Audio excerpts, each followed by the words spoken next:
Morning, everyone. Thank you all for coming and joining the tutorial this morning. I've had this slide up for a little while. We're going to be running through like a bunch of material. I will put this slide back up in a second, but I kind of want to just show you a few intro bits and pieces before we get started. So my name's Jacob.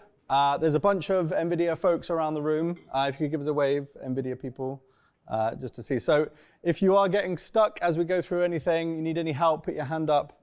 They will be roaming around and answering kind of various questions. I'm going to stand up here and yabber away for 3 hours or so. And I want to talk a little bit about a project that I work on at Rapids, at NVIDIA, called Rapids, that a bunch of folks here work on as well. And this is kind of our entry into the PyData community. This is our kind of sub-community almost of GPU-accelerated data science libraries. And one of the things that we really kind of strive for within the Rapids group is trying to empower folks to use the tools that they know and love already and just benefit from GPU acceleration, right? There's lots of things that we know GPUs will provide you a good benefit with. And that should just work for you out of the box, right? We should be able to just use the standard libraries that are commonly used, and if there is an opportunity for them to go faster with a GPU, they should do. So you may have seen we have libraries like cuDF.pandas. This is a plugin for pandas, which you load at the beginning of a notebook. You can load it at the beginning of a script. You can use it on the command line to just launch a script that uses pandas. And at runtime, when pandas does stuff, this plugin will be there to kind of intercept your normal pandas calls and will kind of interrogate it and work out whether it can run it on the GPU. And if it can, it will offload that work to another library that we have called cuDF, which is kind of an API-compatible pandas implementation. And it will do that work on the GPU. So if I want to read a CSV file in pandas, that will get done on the GPU. If I want to do some mathematical operations, that will get done on the GPU. If I do something that's not supported in cuDF, or something that's broken, or something that just runs out of memory, or something weird happens, it will just get caught silently behind the scenes, and it will switch back to pandas and do things in kind of the normal way that everybody is used to. So the idea is for this to be like a seamless, transparent plugin that just gives you GPU acceleration whenever it can within that process. We also have a similar thing for scikit-learn. This was something we announced recently. This is called kernel.excel. Which is it's the same thing, right? You load a plugin at the beginning of your notebook, at the beginning of your Python script, when you launch your script, whatever, and then you just use scikit-learn, right, as you would to do any kind of training, classification, whatever. And again, transparently under the hood, it's dispatching off to the GPU.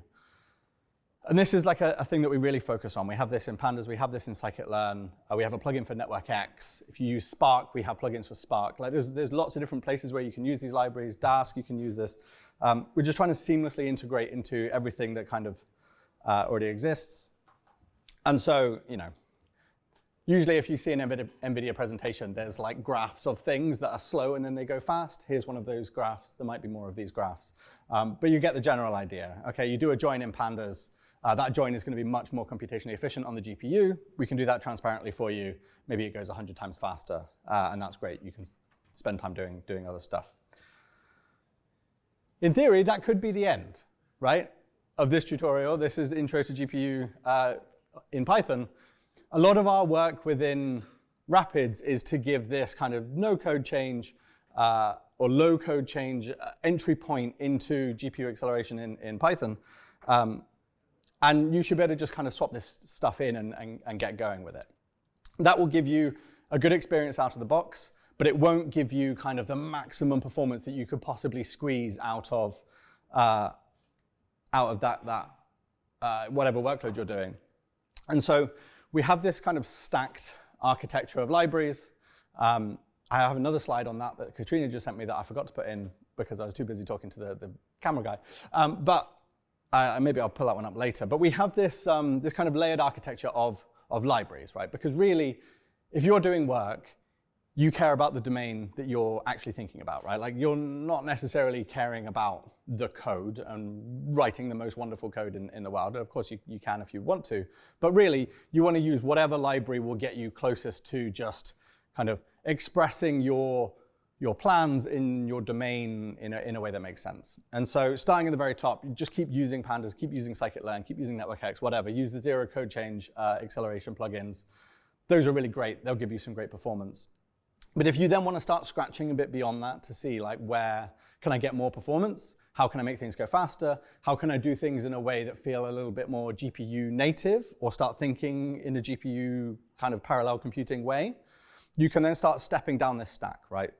And it doesn't mean you have to jump all the way to CUDA C++. And I think that's kind of an assumption that a lot of people have had for a long time is, oh, I can use something slightly higher level like PyTorch or TensorFlow or XGBoost or whatever that has GPU acceleration baked in, or I can write CUDA C++. But there's this whole other stack of libraries and layers within this that you can kind of step down through. So you can start with zero code change. You can go to a library that is kind of GPU aware. Maybe you have used PyTorch and have thought about GPU things. You set some CUDA flags or whatever in PyTorch, but you're just using PyTorch. Or maybe you want to step like another level below that of, oh, I'm going to use some of the drop-in libraries we have, right? I like NumPy, so I'm going to use CuPy. I like pandas, so I'm going to use cuDF, right? We have these various libraries that are familiar to various communities, but are not like a direct integration. But you can then have extra methods, extra things that you can do and run within these libraries that maybe you wouldn't have in the, if I want to do some GPU optimized array operation in CuPy, we can add more stuff to CuPy that doesn't make sense in NumPy, right? Like the API is like very slightly different. They're mostly overlapping, but there can be some slight differences.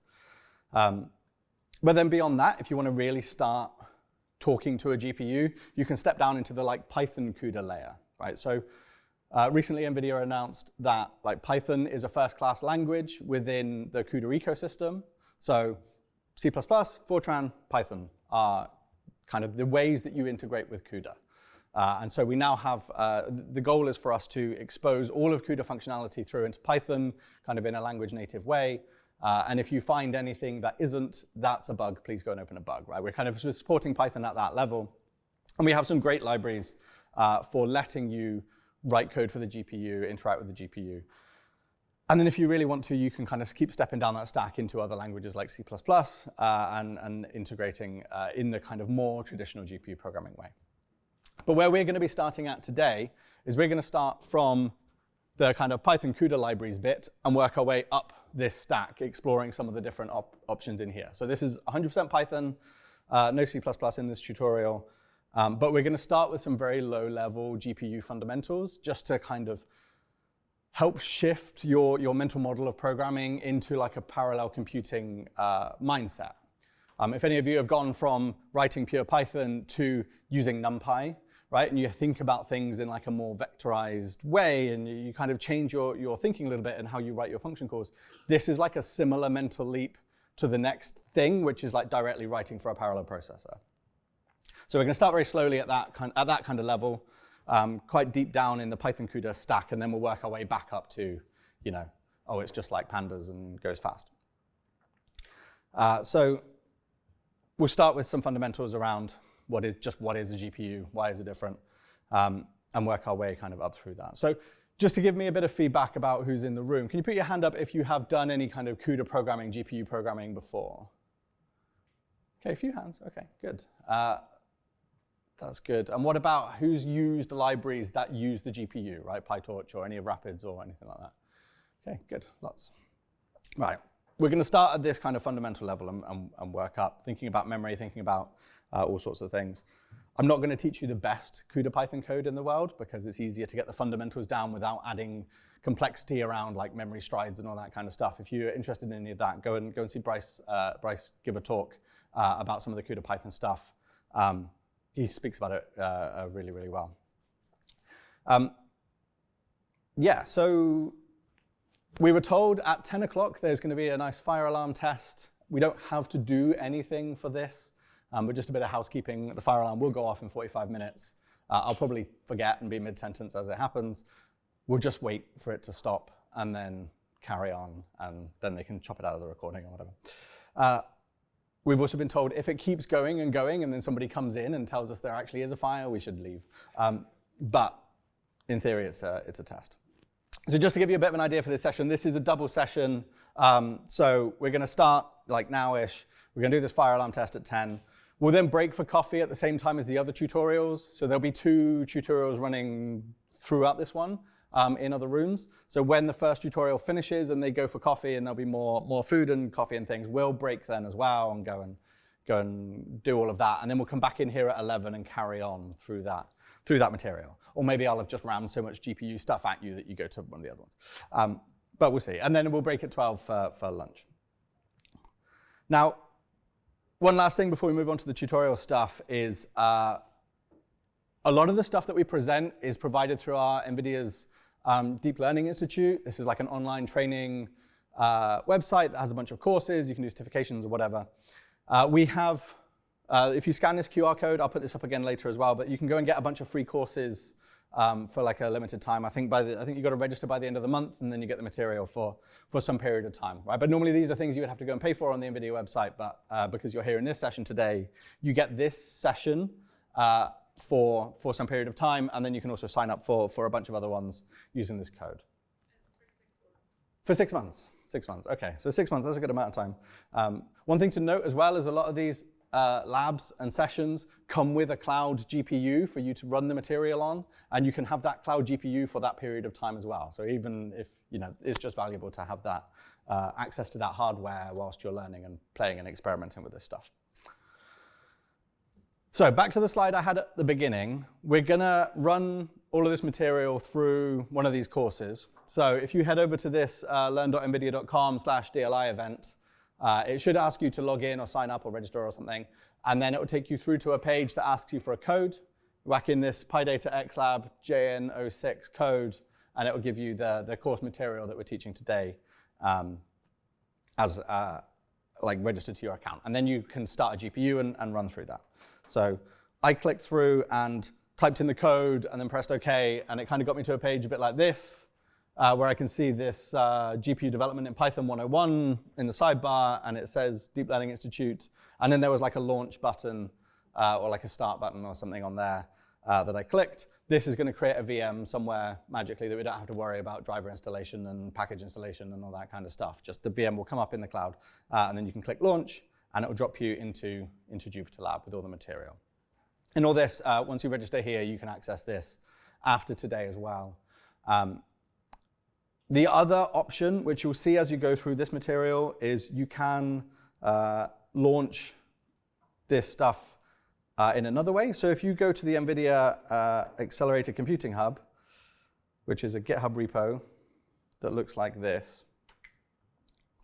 So the NVIDIA Accelerated Computing Hub, it's just an open repo. All of the material we're teaching today lives in this Git repo, so it's in this GPU Python tutorial directory, has all the same notebooks, so you don't actually need to register for the course to grab this material. You can go and pull this from GitHub. And we do have, if you scroll down, there is like an Open in Google Colab link for each of these notebooks, just to make life easier if you want to launch these. So if for some reason you have any problems with the machines we're providing today, or after the fact you want to go and run them through like a free Google Colab account, you can go here and click on the Open in Colab thing as well. There's a couple of minor differences. There's like a small workaround you have to do in a couple of the notebooks, but nothing particularly major. So I'm going to start talking through the first couple of notebooks. They're mostly just me talking for a bit longer, so please go and get registered here. I'm going to put this slide back up for just one more minute. If you haven't done this yet, please take a picture of this so that you can go and get registered. Just get an idea. Who has managed to sign up for this? And who's managed to get all the way through to Jupyter? Yeah. OK, a couple. But right, so everyone else, keep going with this. Take a picture. If you get stuck or you have problems or you have any issues registering, just put your hand up. Keep it up. Some of my friendly NVIDIA colleagues will wander around and give you a hand with signing up to this one. So I'll leave this up for 5, 4, go on. Yeah, a few people had that going back to the login page. I think it generally recommends that you use Chrome or Firefox. If you're not using those, maybe try those. But it did happen to someone there. You just refreshed? I just did it 10 times. You did it 10 times anyway? OK. OK, keep going. Persevere. You'll get there. If you don't get there in a few minutes, like put your hand up and someone will come around. So let's start having a look at some of this material then. That's the same intro, right. Okay. So we'll start with some fundamentals. I'm going to try and I'm basically going to bombard you with jargon for about 10 or 15 minutes. I'm going to try and keep it to as fewer new words as possible and as fewer new concepts as possible. It's hard because this is a new paradigm. If you struggle or get stuck with these words, that's totally reasonable and understandable. I did when I joined NVIDIA. I came in as like a fresh cloud computing person that knew nothing about GPUs and had to learn all of this stuff when I joined. I actually wrote a lot of these notebooks as I was learning the CUDA Python stack, and so this kind of comes from a beginner learning a bunch of this stuff. But there's a few new words, a few new mental models you'll need to adopt to kind of follow through this, and it gets a bit tricky, and there's a lot of kind of word repetition that gets a bit muddy. So if you are kind of getting stuck or a bit confused, please do put your hand up, ask other folks to kind of explain, or kind of shout out to me, and I can slow down and re-explain some concepts. Also, like any good tutorial, some of the material in here is intentionally wrong. I did it on purpose, and the material's not broken. And if you do spot those, you'll maybe win an NVIDIA sticker for like, you've done something really stupid. Why have you done something really stupid? So yes, any good questions, I will give out NVIDIA stickers. That also gets me out of things that actually are broken, because I can just pretend it was on purpose. OK, so let's look at a nice picture of a CPU and a GPU and talk about some of the differences here. Right, so a CPU is kind of the thing that lives in our laptop that we typically take for granted, that just sits and executes our code. Especially if we're running in a Python world, we don't spend that much time thinking about assembly or how our code is actually executing. We think about things at the nice, high Python level, right? And we just let the operating system and the runtime and the interpreter and the CPU do all of the clever stuff that lots of people have thought about for us. But to pull some of the covers back on this, a CPU has like a small number of cores and some kind of nice caches, and each of those cores can do different things at a different time. And the operating system kind of handles swapping around between different threads and letting different applications run and share the CPU. Right? You can think of it as like a very kind of flexible way of writing code, but it's not the fastest way of doing things. You're kind of limited by the number of cores that you have and the number of things you can do at once. Whereas in comparison, the GPU has got lots and lots and lots of cores. You can run 100,000 things at the same time. This parallel processor can sit there kind of doing lots of very, very scalable, like wide bandwidth computations. But you're kind of slightly more limited in what you can tell it to do and what you can tell it to do at the same time, right? So you kind of have to treat the GPU as a whole thing. You can't just say, I'm going to run 10 Python processes and each one's going to go off and do a different thing. I'm not going to run 100,000 Python CUDA processes and each one's going to run off and do all these things. I'm going to run one Python process, and it's going to kind of map out and fan out as I'm running through my workload to say, OK, this operation, I've got to go around a loop 10 million times. I'm going to do this in big batches of chunks on a nice parallel processor, right? And so you kind of treat it like this device that you're handling all in one go. And the best way that I like to show people this, oh no, that video's gone. I always show this video. Well, that's annoying. OK. I'll maybe try and find this video later during the break and pull it back up, because it looks like it's been taken down. There was a nice video that the Mythbusters people made of how a GPU works. And just to quickly explain it, they had a little robot with a paintball gun on like an arm, and it was like drawing a smiley face by like shooting one paintball at a time on a piece of canvas, right? That is the CPU. It's a nice little CPU robot.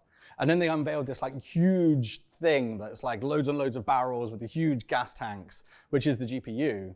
And they loaded different colored paintballs into each of the different barrels, and they hit like one big button, and it just goes like splat, and the Mona Lisa appears on a wall or something.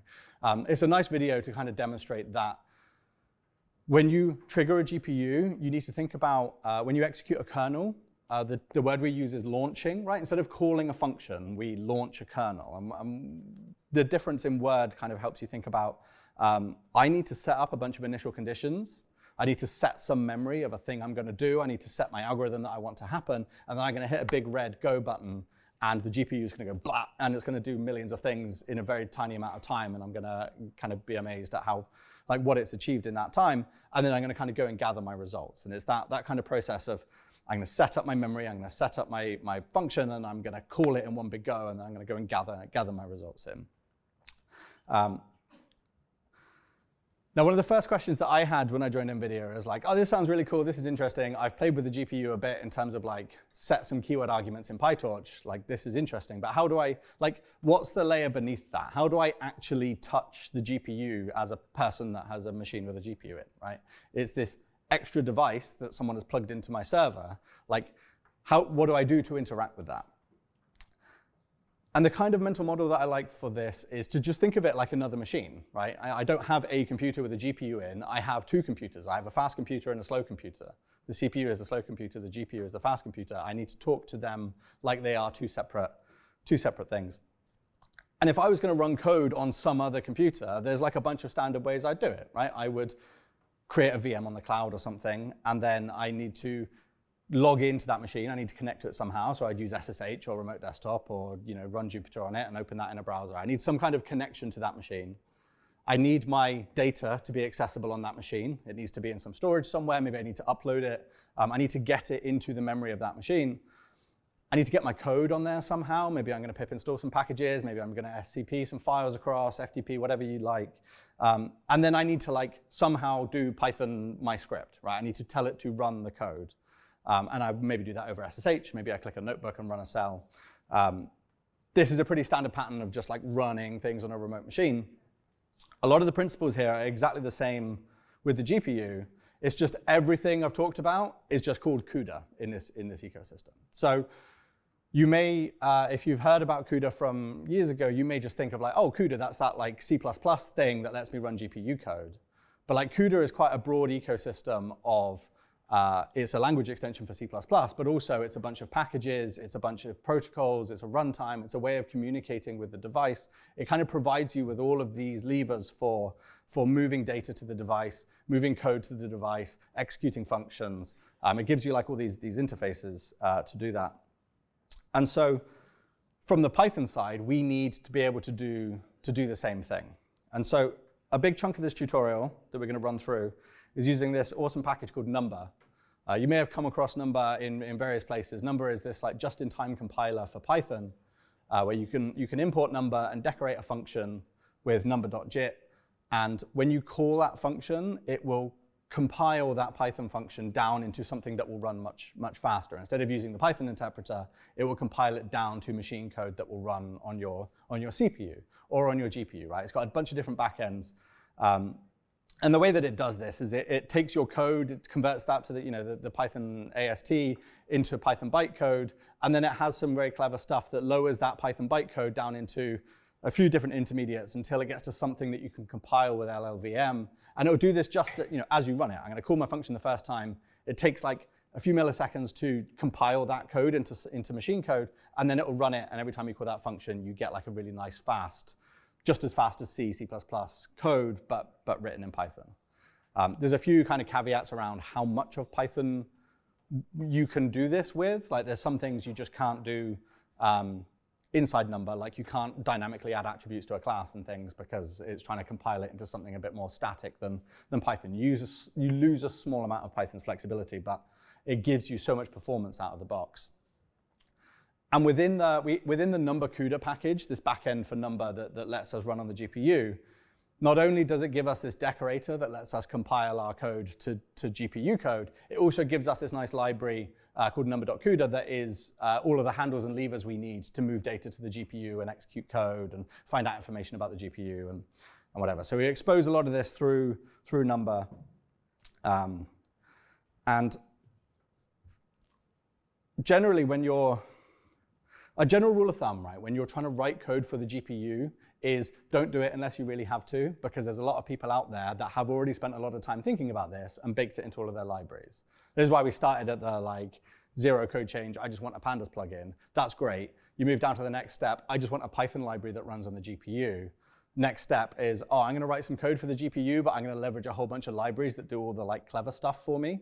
That's like a great place to be. But if you really want to kind of torture yourself. You can keep going down that stack to like, no, I'm going to manage all the memory and I'm going to do all the hardcore things. And that's kind of roughly where we're going to start here, just to help you unpack some of the concepts and some of the ideas around GPU programming so that you can then step back up that stack and just work at the nice high-level library thing, but with a good understanding of like, why is this good? Why is this fast? How, why is this operation fast on the GPU, but this operation doesn't actually get that much benefit? Like having that mental model of how the GPU is doing the computation can kind of help you reason about these things. And that's kind of what we're trying to tackle with this tutorial, is kind of giving you the mental tools to understand why GPUs are useful so that you can then not worry too much about GPU programming unless you really want to dive deeper down the rabbit hole. So I'm going to dig a little bit into some of this low-level stuff. But before I do, is there any questions about anything that I've just said? Good.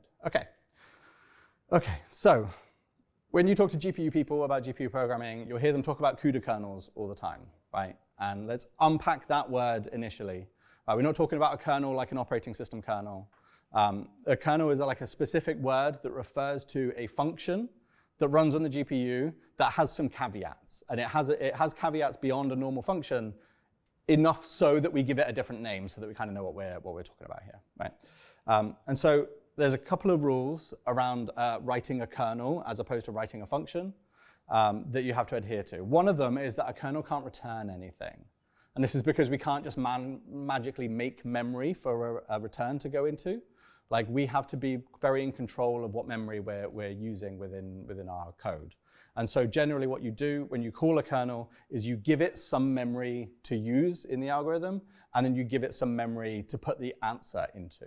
So for an example, if you want to double all the elements in a NumPy array, you would give it a NumPy array of numbers, and you give it a NumPy array of the same size of zeros or something that you're going to like populate with the answer, right? But you need these two sections of memory that you're going to manipulate because you can't return.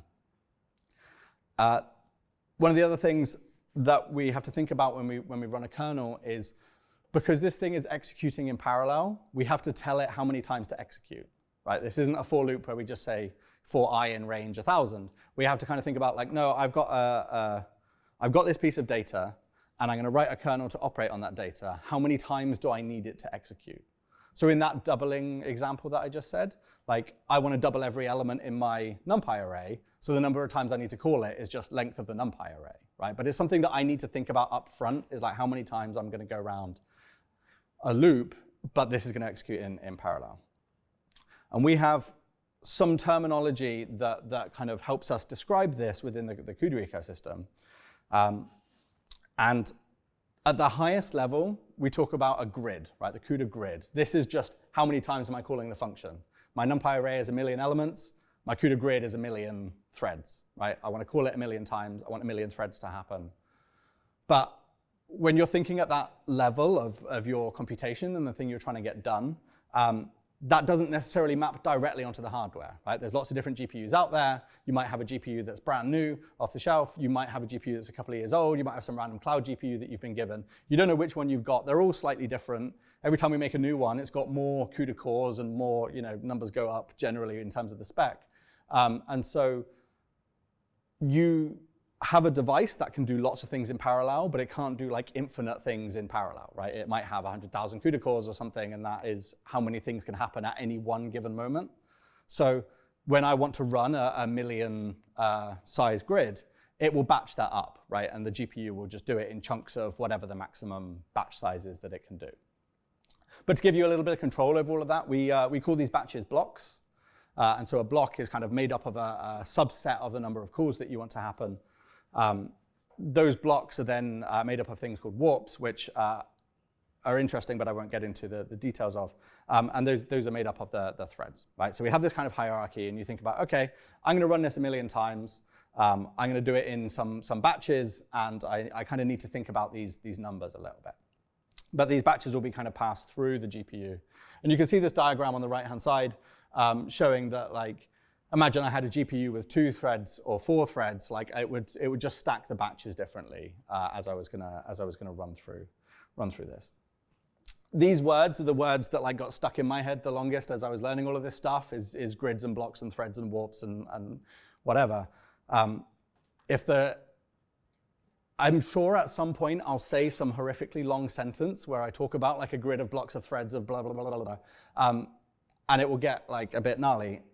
And I apologize if I do that, but this is one of those things to really kind of try and get your ear tuned into, and I'll try and repeat some of these descriptions a few times to help dig into that. But basically, what we need to decide when I run my code is how many times do I want to run the code, and how big should my batches be? That's kind of all I'm going to think about at this point. There's lots of fancy things you can do later on in your CUDA journey about tuning all of this stuff, about how it reads from memory, and trying to optimize what the hardware is doing in terms of memory accesses, and like all of these numbers get even more important. But at this level, we're just think about how many times do I want to call the function, and what is my batch size. And the Numba documentation is super helpful because it just says make your batch size 1024. Like that's a great starting point, a good rule of thumb before you get on to really learning about the memory access patterns and all the other benefits, and really thinking about how your algorithm is going to do stuff at the like instruction set level. Don't worry about all of that. Just choose 1024. That's a good number. So that's what we're going to do for this tutorial. We're just going to work with that magic number that the documentation provided us, because it has to be a round number of 32, just because the warp size of all NVIDIA GPUs that we've made so far is 32. So like one of the interesting things about the warp is this is like the smallest block of threads you can think of, right? So your batch is made up of a load of warps, but within each warp, each core within the GPU is executing the same instructions at the same time within the warp. And so not all of the threads will be doing stuff because they don't all, they might have made a different choice in an if statement, and so only some of them will need to do that instruction. But that's kind of like the lowest level of this kind of parallelism. And there's optimizations you can do where you're trying to make sure that every thread within the warp is doing each instruction, because then it's going to do more work. But we really don't need to think about this too much at that point. So let's just think about these batches. We'll call them blocks within our grid. So after I've just thrown loads of new words at you, let's just start with some Python, and we'll work our way through into this CUDA world. Can I just ask, is this big enough, or should I biggen the text? Bigger. That was not the bigger button. That's the bigger button. Let's get rid of that. Better or bigger? Good. OK. Let's start with a very, very high-level example before we start thinking about kernels, is just if I wanted to do like a loop in Python, one of the nice things that lots of people like about Python is list comprehensions. This is quite a normal thing to do in Python, is to just do your little square brackets for I and whatever, right? This is kind of the closest thing, I think, that we have in pure Python to thinking about like CUDA code or parallel execution. I have a single line expression that does multiple things. It goes around a loop. Right? I have an array of elements, and I want to do some operation to them. I have a list of strings, and I want to trim the white space off, or whatever. Right? I'm going to write like a single line expression, and I'm going to hit go on that list comprehension, and it's going to do a bunch of stuff in parallel. I mean, on the CPU, it will do them one at a time. But from my programming perspective, I'm doing a parallel operation in one line. So let's start here and kind of smush this into a CUDA kernel, because it's basically the same thing. So one of the first things that we need to remember is we can't return, right? This little foo function that we've defined here returns I. And this is like a terrible example. Most of these are terrible examples. But all we're going to do is take all of the elements in a range, and we're just going to return them, right? It's not the most exciting code in the world. But just to give you an idea, we have a return statement in there. And in order for this to be a kernel, we're not allowed to do that. So first thing we have to do is get rid of the return statement. So what we will do is we will have our data input, and we'll also just make an empty array, and we'll call that output. And then instead of returning, we're just going to pop that item onto the end of the array. Right? Same deal. There are some interesting challenges around this, because it works in parallel execution. They will get put onto this array in the right order. But if you think, if all of these ran at the same time, and I'm just appending onto an array, I might not be putting them on in the right order. Like these are the kind of race conditions that you have to think about, is like these functions are doing the same thing at the same time. I need to kind of think about my memory. But this is a good step in the right direction. I have some data, input, output.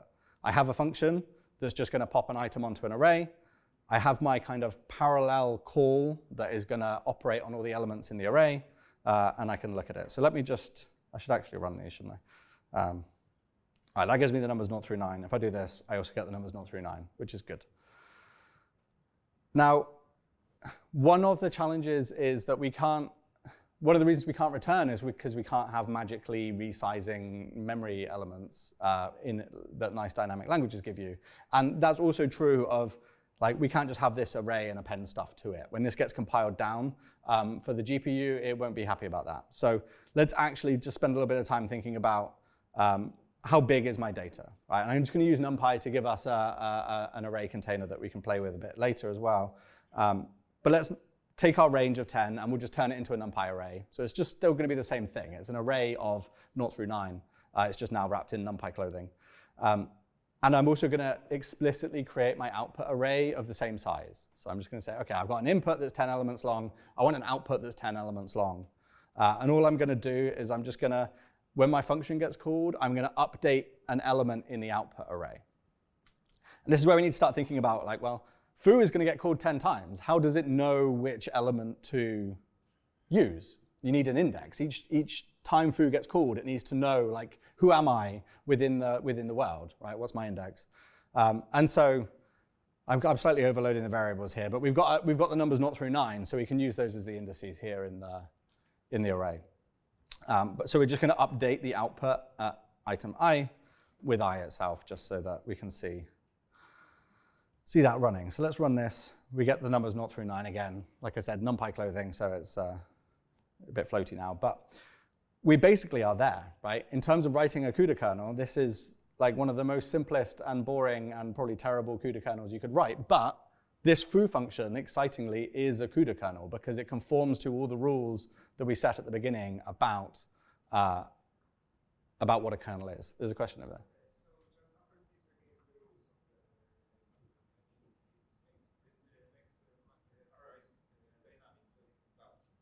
Sorry, say that again a bit louder.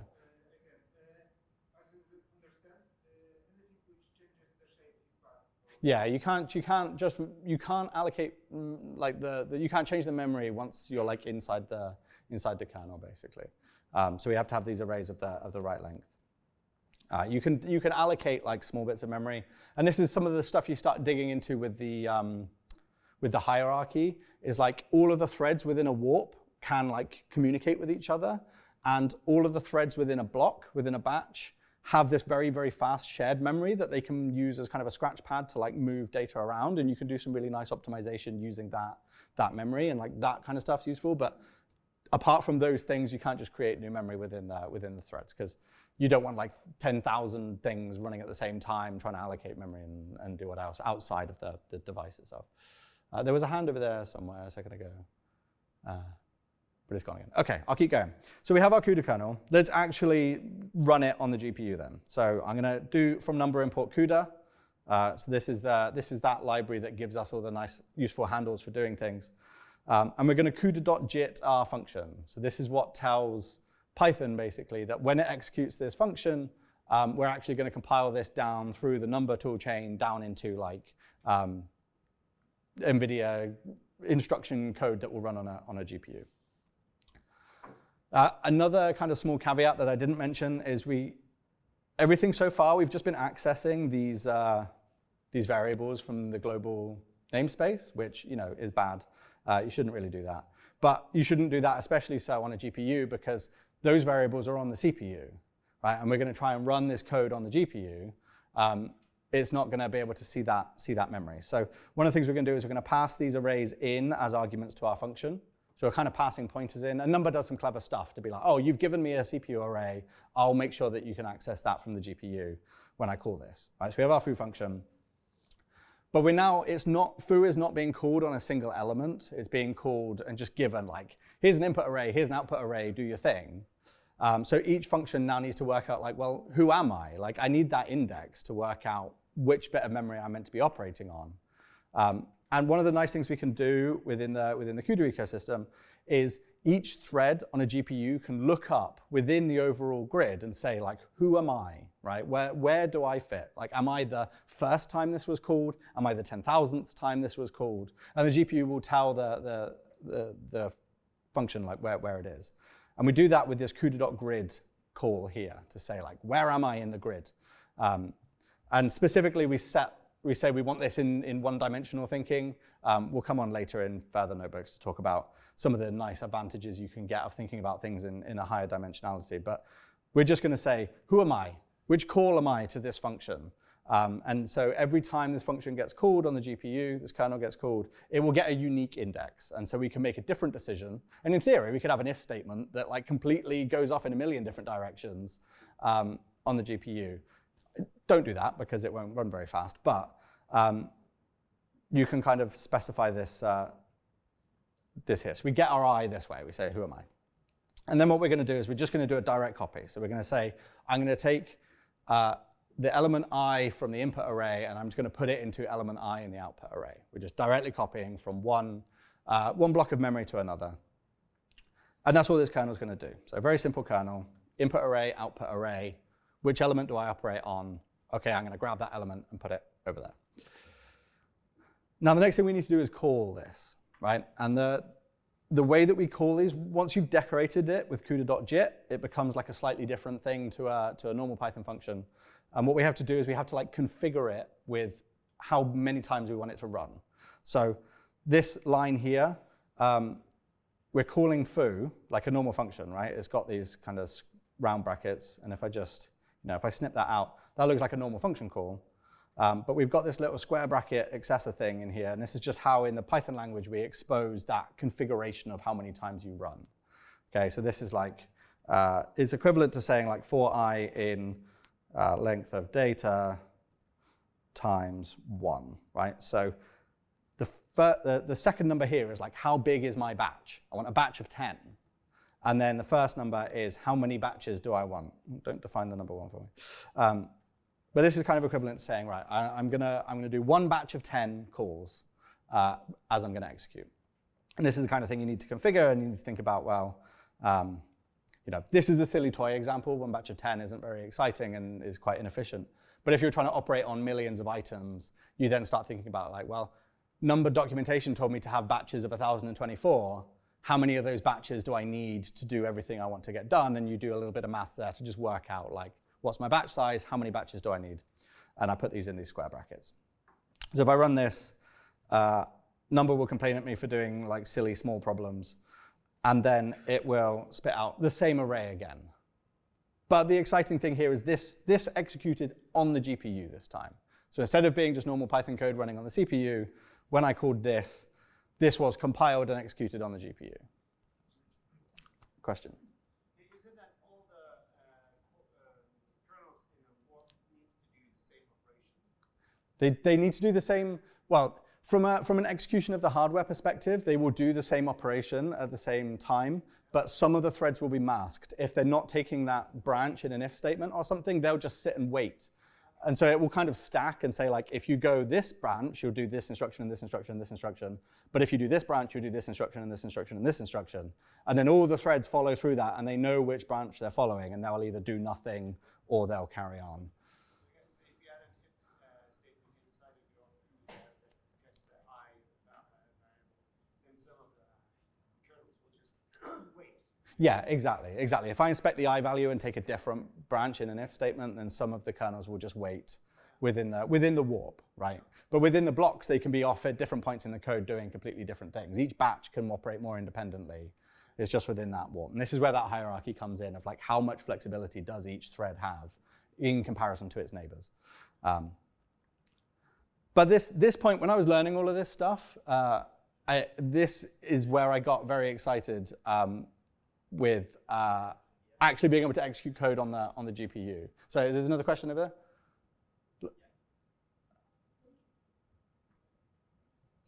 I think I heard you on it. Yeah. So if we have multiple GPUs in the device, how can we make sure we run this code over all of them, or if we want to specify a specific GPU? I mean, that's a great question. everything I'm kind of talking about at the beginning here is assuming like a one GPU world at the moment. We're not going to tell it anything about which GPU, but like all of this comes kind of later in the material of how to talk to specific GPUs. You can either say like execute on a specific device, or you can start moving into like higher level libraries that are like, oh, I'm going to use all the GPUs, but then you might not want to think about actually programming that, and so you want to use some higher level way of kind of thinking about these things. But you can package these things up however you want. And there is an example, I think, when we get to the CuPy section that shows about like how to allocate CuPy memory on one GPU or on another GPU.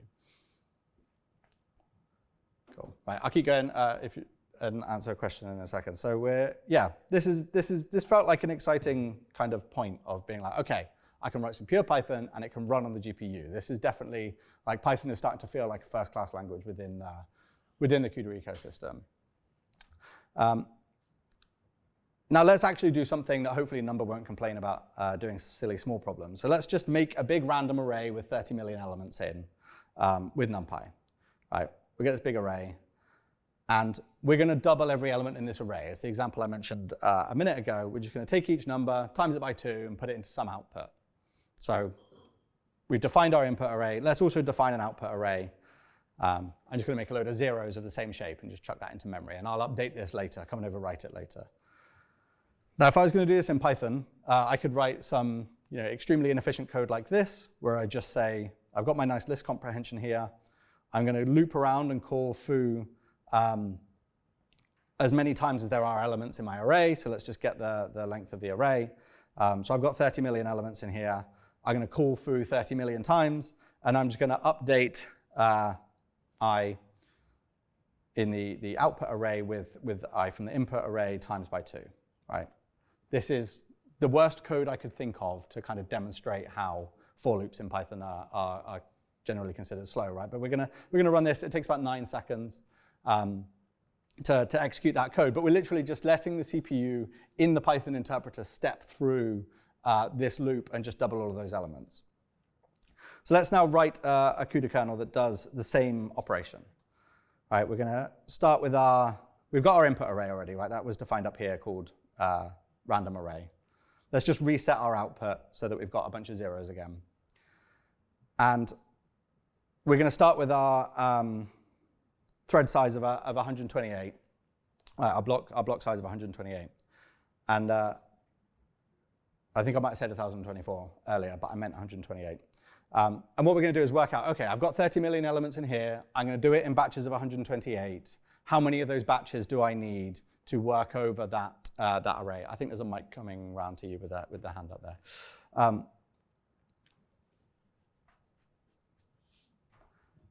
Go for it with the question. Okay. So I have like a question. Could you explain a little more about the grid ID? Like the grid, you have like one number of the CUDA.grid of 1, so we like here. Type 2, that will be grid of 2, or just number 2 in the index? So what we're specifying here is what dimensionality do I want my position in the grid to be. Everything we've thought about so far is just a one-dimensional grid. Okay, so like, if I have like 3-dimensional grid, I would like type 3 in the movie. Yeah, and it would give me like it would give me X, Y, Z if I have a grid of 3, right? And you can choose 1, 2, or 3 as these numbers. We're working on one-dimensional NumPy arrays at the moment, so it makes sense to be in a one-dimensional grid world. But part of wrapping your head around all of this stuff is you need to think about what does my data look like going into this, and what does my data look like going out of this. But then what is the shape of my computation?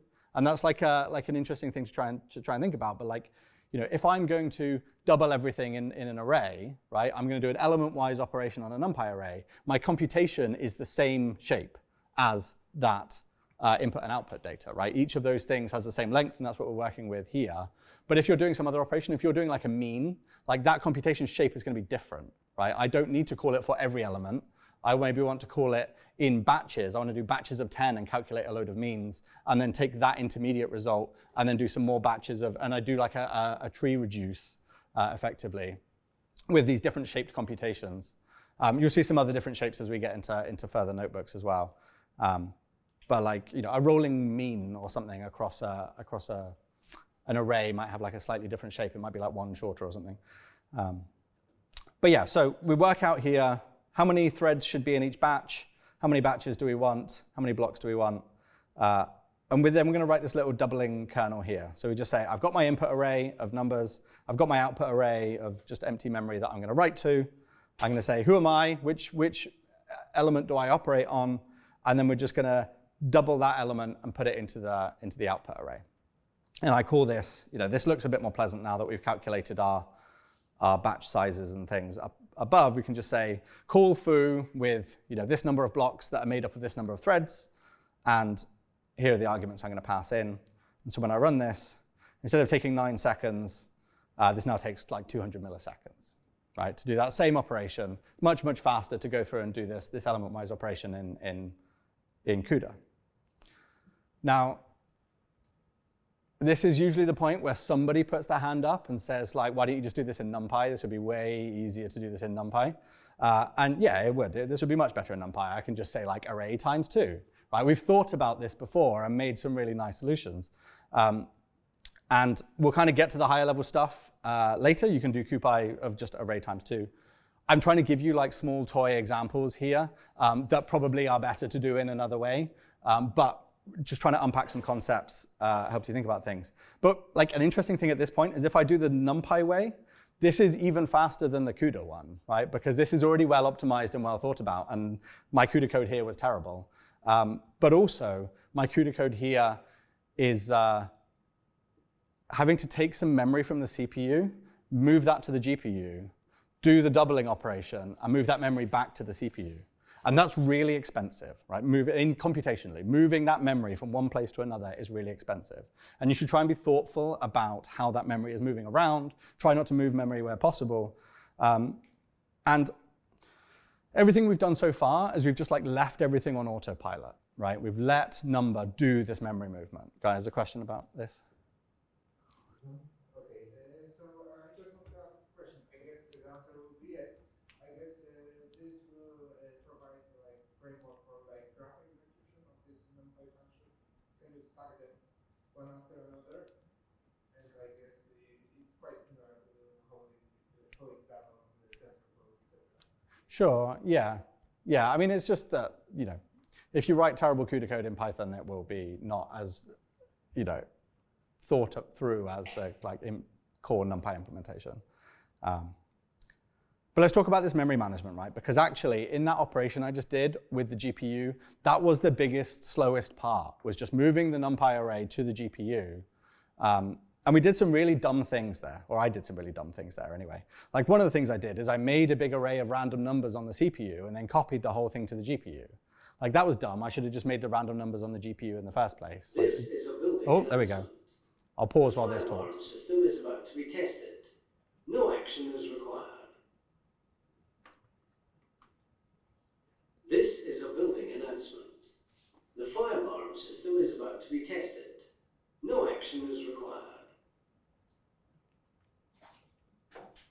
This is a building announcement. The fire alarm system. I'm going to give out stickers while it goes off. Put your hand up if you've asked a question so far, and I will come and throw a sticker at you.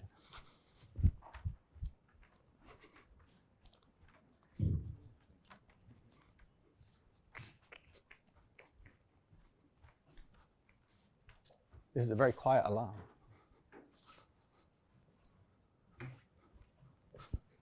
There you go.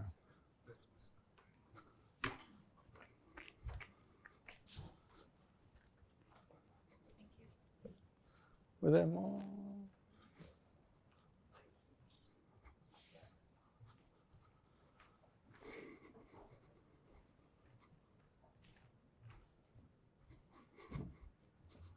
It's still like 1 minute to 10. I assume it's still going to happen.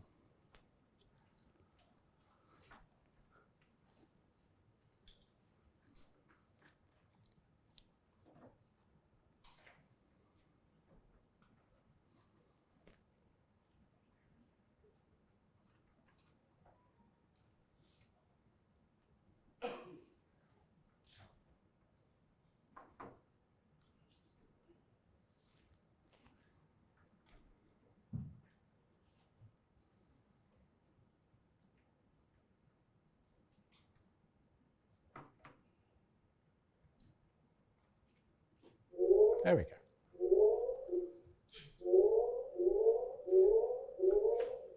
Attention, please. This is an emergency. This part of the building is being evacuated. Please leave the building immediately by the nearest exit. Do not use the lifts. Attention, please. This is an emergency. This part of the building is being evacuated. Please leave the building immediately by the nearest exit. Do not use the lifts.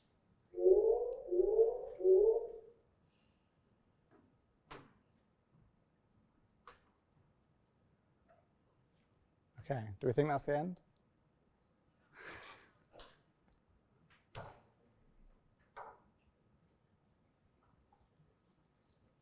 That was very nostalgic. I used to work at the Met Office and we had the same alarm with the same voice. Okay, I'm going to keep going and hopefully there's no more. At the Met Office, the voice from the beginning would normally come back and say, this concludes the end of the test. So we'll see if that happens. Okay. So we made our random array on the CPU, which is probably a bad idea. We also made a big array. This is a building announcement. Told you. Testing of the fire alarm is now complete. Please respond to any further alarms. This is a building announcement. Testing of the fire alarm is now complete. Please respond to any further alarms. Okay. So we made our random array on the CPU, which is, is fine. Our memory is probably already on the CPU. We could have been more efficient in this case and just made the random array on the GPU. But it's just something to bear in mind. The other thing is we made a whole load of zeros on the CPU for kind of no real reason. And then we copied all of those zeros to the GPU for no real reason. And then we completely overwrote them with other stuff, right? And that was bad. But these are the kind of examples I want to show of you have to think about this a little bit in order to be efficient here. So what we could do instead of, well, this code is still bad. Okay, but what I'm going to do ahead of time here is I'm just going to copy my memory down onto the GPU and say, okay, we're going to start with a random array on the GPU. I could also just generate this directly on the GPU. I'm also going to kind of pre-copy all of my zeros down onto the GPU. It would probably be better for me to do empty-like instead of zeros-like, so I just get a NumPy array of empty stuff. It would be even better if I just said to CUDA, just make me an empty array of this size. I could do that too, but this example just shows, slightly less bad stuff. But now if we try and look at this GPU random array, in Python this just shows us oh, this is an array, but it's over here, it's on the GPU. It's not something I can access at the moment. It's already there, it's already staged. And now if I run this and say, okay, I'm going to do my doubling kernel this time and see how fast that goes, we're now down into microsecond world. Right, so we've gone from 10 seconds in Python to 200 milliseconds in bad CUDA to 100 milliseconds in good NumPy, down to 40 microseconds in better CUDA, right? Still not necessarily good CUDA, but better CUDA. And so this memory movement is a big penalty that we need to think about. And hopefully when you're running stuff on the GPU, then the amount of computation that you're doing is substantial enough that it kind of outweighs the downside of moving the memory around. Or you want to go and get one of the new DGX Spark desktop thingies that has just got unified memory, or go and use a Grace Hopper server or something that's got unified memory, and then you don't have to pay that cost either. Right, there's different ways around of engineering around these problems. But now that I've done, I've got my memory on the GPU, I've done some very fast computation on it, I now want that memory back, right? And because I've switched over to manual memory management mode and pushed some data onto the GPU, I now need to say, can I have that memory back? I'm going to do copy to host, which just gives me a NumPy array back out, moves it back to the CPU, does that. Now, Numba's really nice in that it handles a lot of this for you, but it will do very inefficient things if you let it. So in a real application, you're probably going to write lots and lots of CUDA kernels and call them sequentially, right? You have at the top level, you have this sequential work that you're working through. Your Python script is going to step through line by line, and every now and again, it's going to call a CUDA kernel that does a nice big parallel operation. And so I probably am going to have lots of CUDA kernels, and I'm going to call them one at a time. And if I do what I was doing originally, which was not very sensible, and just giving it a pointer to a NumPy array, Numba's just going to copy the array to the GPU, run my first kernel, and then copy that memory back. and then it's immediately going to copy that data to the GPU, run my second kernel, copy it back, right? Leaving it on auto mode, we're going to do lots and lots of unnecessary copying. And so you might see kind of in practice something more like this, where you say, no, I'm going to move the memory to the GPU. I'm going to do a whole bunch of work on the GPU, step by step, and then I'm going to move that result back at the end when I'm kind of finished with it. So that's kind of the basic number stuff. We've got 25 minutes until break. So what I'm going to do is the first thing we have is a lab for you to kind of run through and kind of explore some of these concepts yourself. So let me just get rid of that. So I'm going to give it until 20 past for you to kind of step through this notebook, have a play around with some of this code yourself, try and fill in some of these answers. So we're going to, this notebook goes through and does the FizzBuzz programming thing that happens a lot in interviews. But it's just going to ask you basically to go through a big array and tell you which number is fizz, which number is buzz, and which number is fizzbuzz, which I think is 3, 5, and 15. It's not written in the notebook, but Google it if you don't know the answer. So we're going to go through all of the operations, go and fill these in, and then I will actually just give it until quarter past. You run through and do this until quarter past, and then I'll come back and walk through the solution and move on to the next notebook before the break. Is there any questions? Is there any questions you want to say in front of the whole room? I'm going to start roaming and chat one-to-one. So go on, there's a question there for the room. Hi, thanks for all of this, really interesting. If I can be cheeky, 2 really small questions. First of all, why do we JIT compile things? Is it just because JIT compiling is always better than just normal compiling? And second of all, does Numba have, do you think there's any significant overlap with Numba and JAX? So I think in this case, you could, Python is an interpreted language, right? And so the first step into compiled Python world is to JIT compile your slow functions, right? And if you look at normal, quite traditional Numba code, that's kind of where you target, is you profile your code, you see which functions are slow, and then you see whether you can JIT compile those to get them to go faster. It's a lot less heavy than going all the way to compiled world, which, the tooling in Python is not as solid. You could explore using MyPy or something that will give you more kind of benefit in that space. But generally, this is just adding on to that same pattern that you commonly see around I'm just going to JIT compile my slow functions. Now I'm just going to CUDA JIT compile my slow functions so that they're much faster. I forgot, what was the second question? About JAX. JAX. I mean, JAX is great, right? JAX is one of the higher level libraries that you can do some of this stuff in. A lot of these libraries interoperate with each other. Starting at the number level, this is, I am writing lines of code that will execute sequentially on the GPU. Whereas when you start moving higher up into other libraries, they are going to have algorithms, they are going to have kind of things that you're trying to do that they've thought about all of this for you. And ideally, you will leave this tutorial thinking, this is great, I've learned loads of stuff. I am never going to write some Numba CUDA code. That doesn't seem applicable to me, but I am going to use PyTorch and JAX and CuPy and cuDF and all these kind of things because I understand where the value is coming from in those libraries. But I'm going to let somebody else worry about all this memory manipulation rubbish. So yeah, use JAX, don't use this, but this will help you understand what JAX is doing. Cool, any more questions for the room? Otherwise, no. Okay, I'm going to wander around then for 7 minutes, and then we'll go through the solutions to this lab.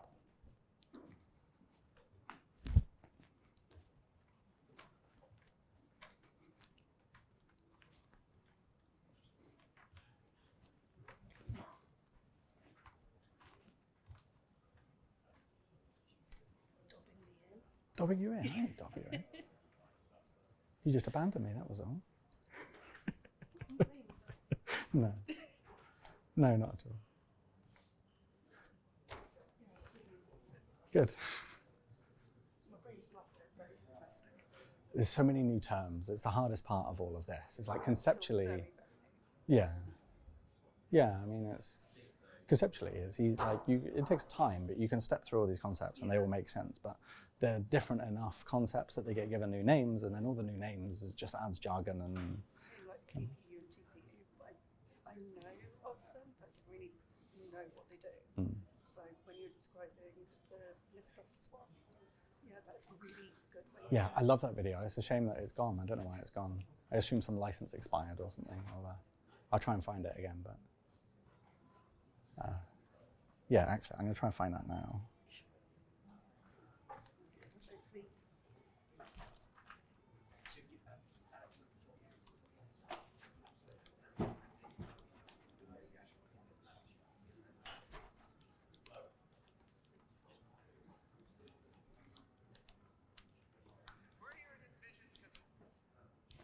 Hey. I came in a little bit late. Sure. Is there an easy way to get the URL? Yes, I'll go and throw the URL up, and then you can just take a picture. And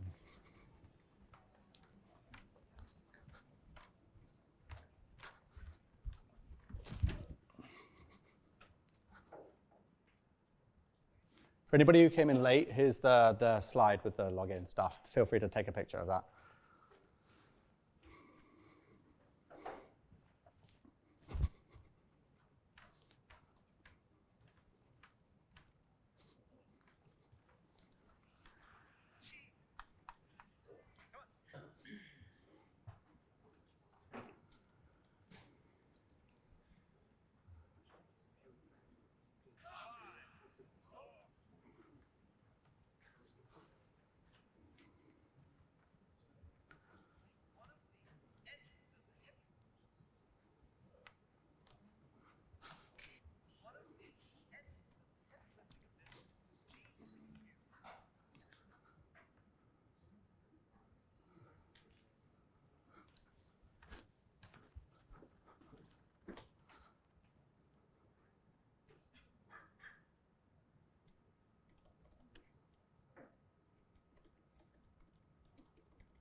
Here's that video I mentioned at the beginning before, by the way, like a different link to it. So they've got this CPU robot that is going to paint a picture, right? It's just like a paintball gun on an arm that's going to do the thing. And let me skip ahead a little bit. There you go. OK, so you can think this is how a CPU executes, right? It's doing one thing at a time, painting paintballs on a piece of paper, and they make a smiley face, right?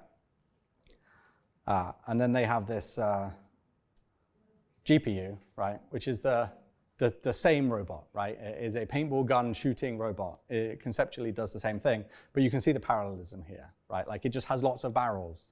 Its batch size is whatever that is set to. They have a big red button. They've preloaded this, right? So that memory, right? They've allocated their memory with paintballs of different colors in the different barrels. They have their CUDA kernel, which is the hit big red button, push air down tube, paintball goes splat kind of thing. And then they're going to like execute that kernel. And let me skip ahead to them actually hitting the big button.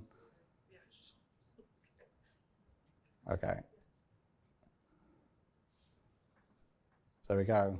He's going to launch his CUDA kernel with a slow motion camera. There we go, right? That is I call my CUDA kernel, I paint the Mona Lisa. So it's the same kind of thing, idea, right? You set your initial conditions, you set your output memory, and then you call the kernel. It's more efficient than the paintball gun robot arm, but it's also less flexible, and you have to put more thought into how you set up those conditions.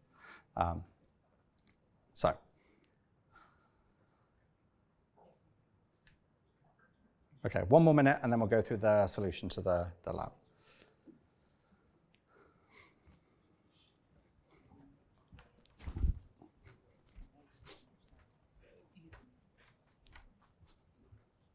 Give you that for asking a question. So.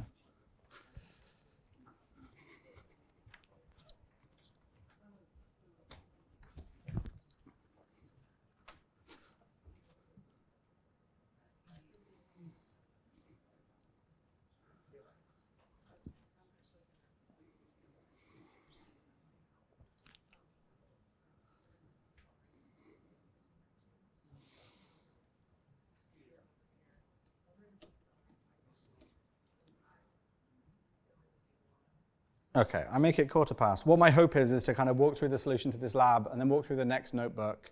And then there's another lab after that, and I'll leave that with you for the duration of the coffee break, and we'll come back to carry on from that point afterwards. So starting with this FizzBuzz question, we're going to import the libraries we need. We're going to get our NumPy array of all the numbers between 1 and 50 million. And we're going to create our output array. Again, I'm inefficiently going to allocate a load of zeros just because it's kind of conceptually easier, but probably don't do that. And then I'm going to calculate what's my batch size, what's my block size. We'll go with 128 here. And then how many of those batches do I need to go over the whole array? Let's just calculate that kind of ahead of time. Now, one of the things you may have run into as you try to run through this lab is if you try and actually set the output to the strings of FizzBuzz and FizzBuzz, it will complain at you about strings, right? Strings are not a fixed length piece of memory. You can't use strings within the kernel in this way. We have nice libraries like cuStrings that you can use to do this, but this is kind of intended to show you some of the limitations around what memory types, what types you can use. So we're going to use the values 1, 2, and 3 to represent FizzBuzz, and we can calculate those later. And so what we're going to do is we're going to, in our kernel, we'll take our input array and our output array. We'll say, who am I within the grid? And here we're just going to read in like that element, right? So the first thread will read the number 1. The 100th thread will read the number 100. And they're going to check and say, am I Fizz? If so, update the output array with a representation of Fizz. Am I Buzz? Update the output array with a representation of Buzz. Am I FizzBuzz? Update the output array with FizzBuzz. Again, there's more efficient ways to write this code. Leave it as an exercise to you to optimize. But then when we run this code, we can see 1 wasn't anything, so it got left as a 0. 2 wasn't anything, so it got left as a 0. 3 was Fizz.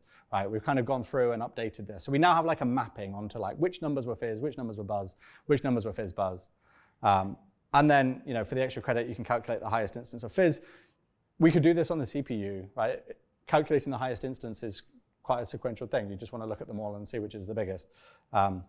We could use numpy.where. We could also do this in CuPy, do CuPy.where to find out the value there.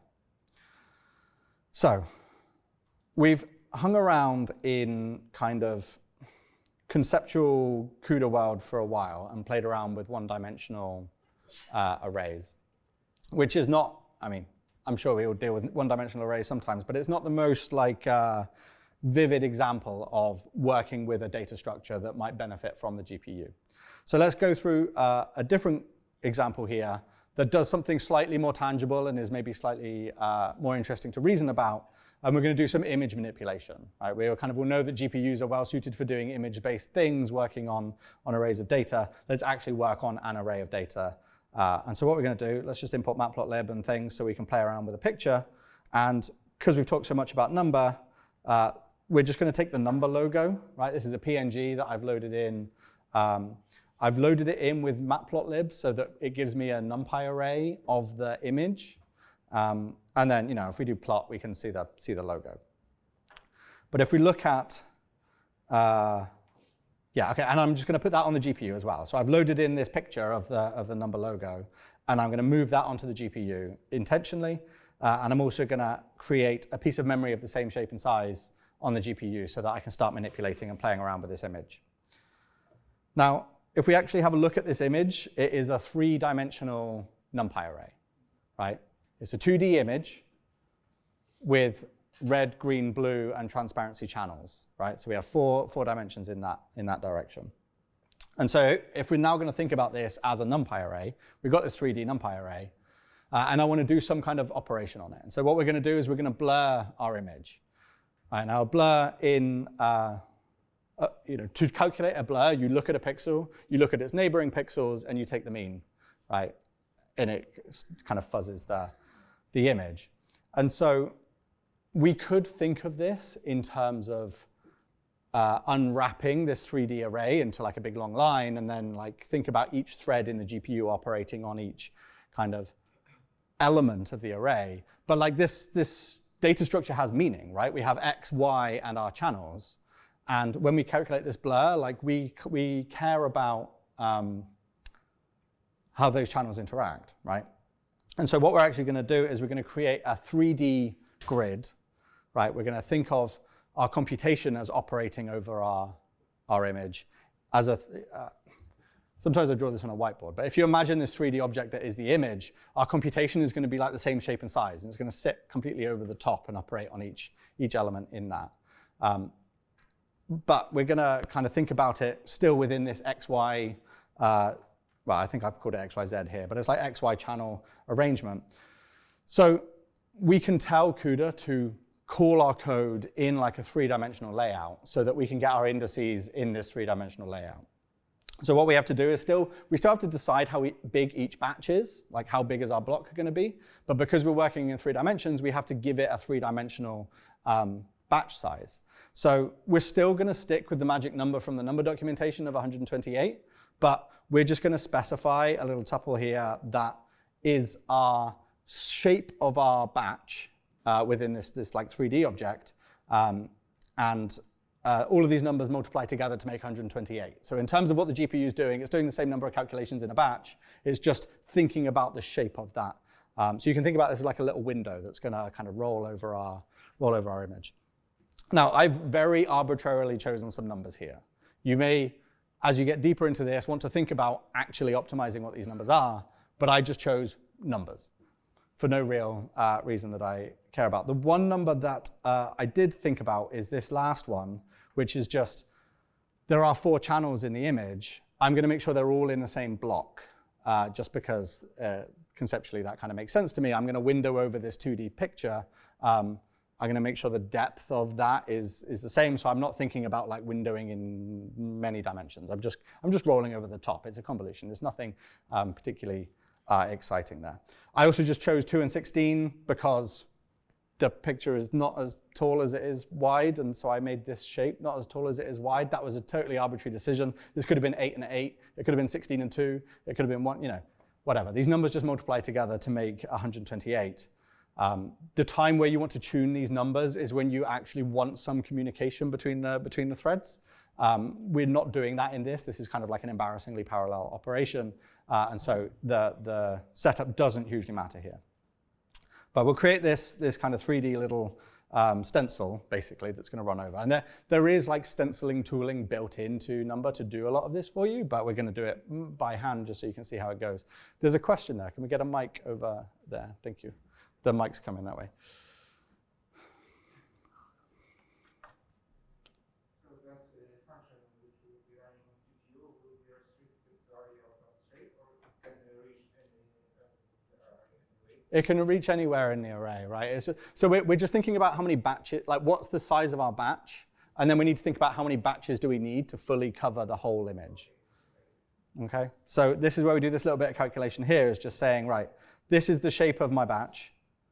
How many batches do I need in the X dimension? How many batches do I need in the Y dimension? How many batches do I need in the Z dimension? So I mean, this is like 1, right?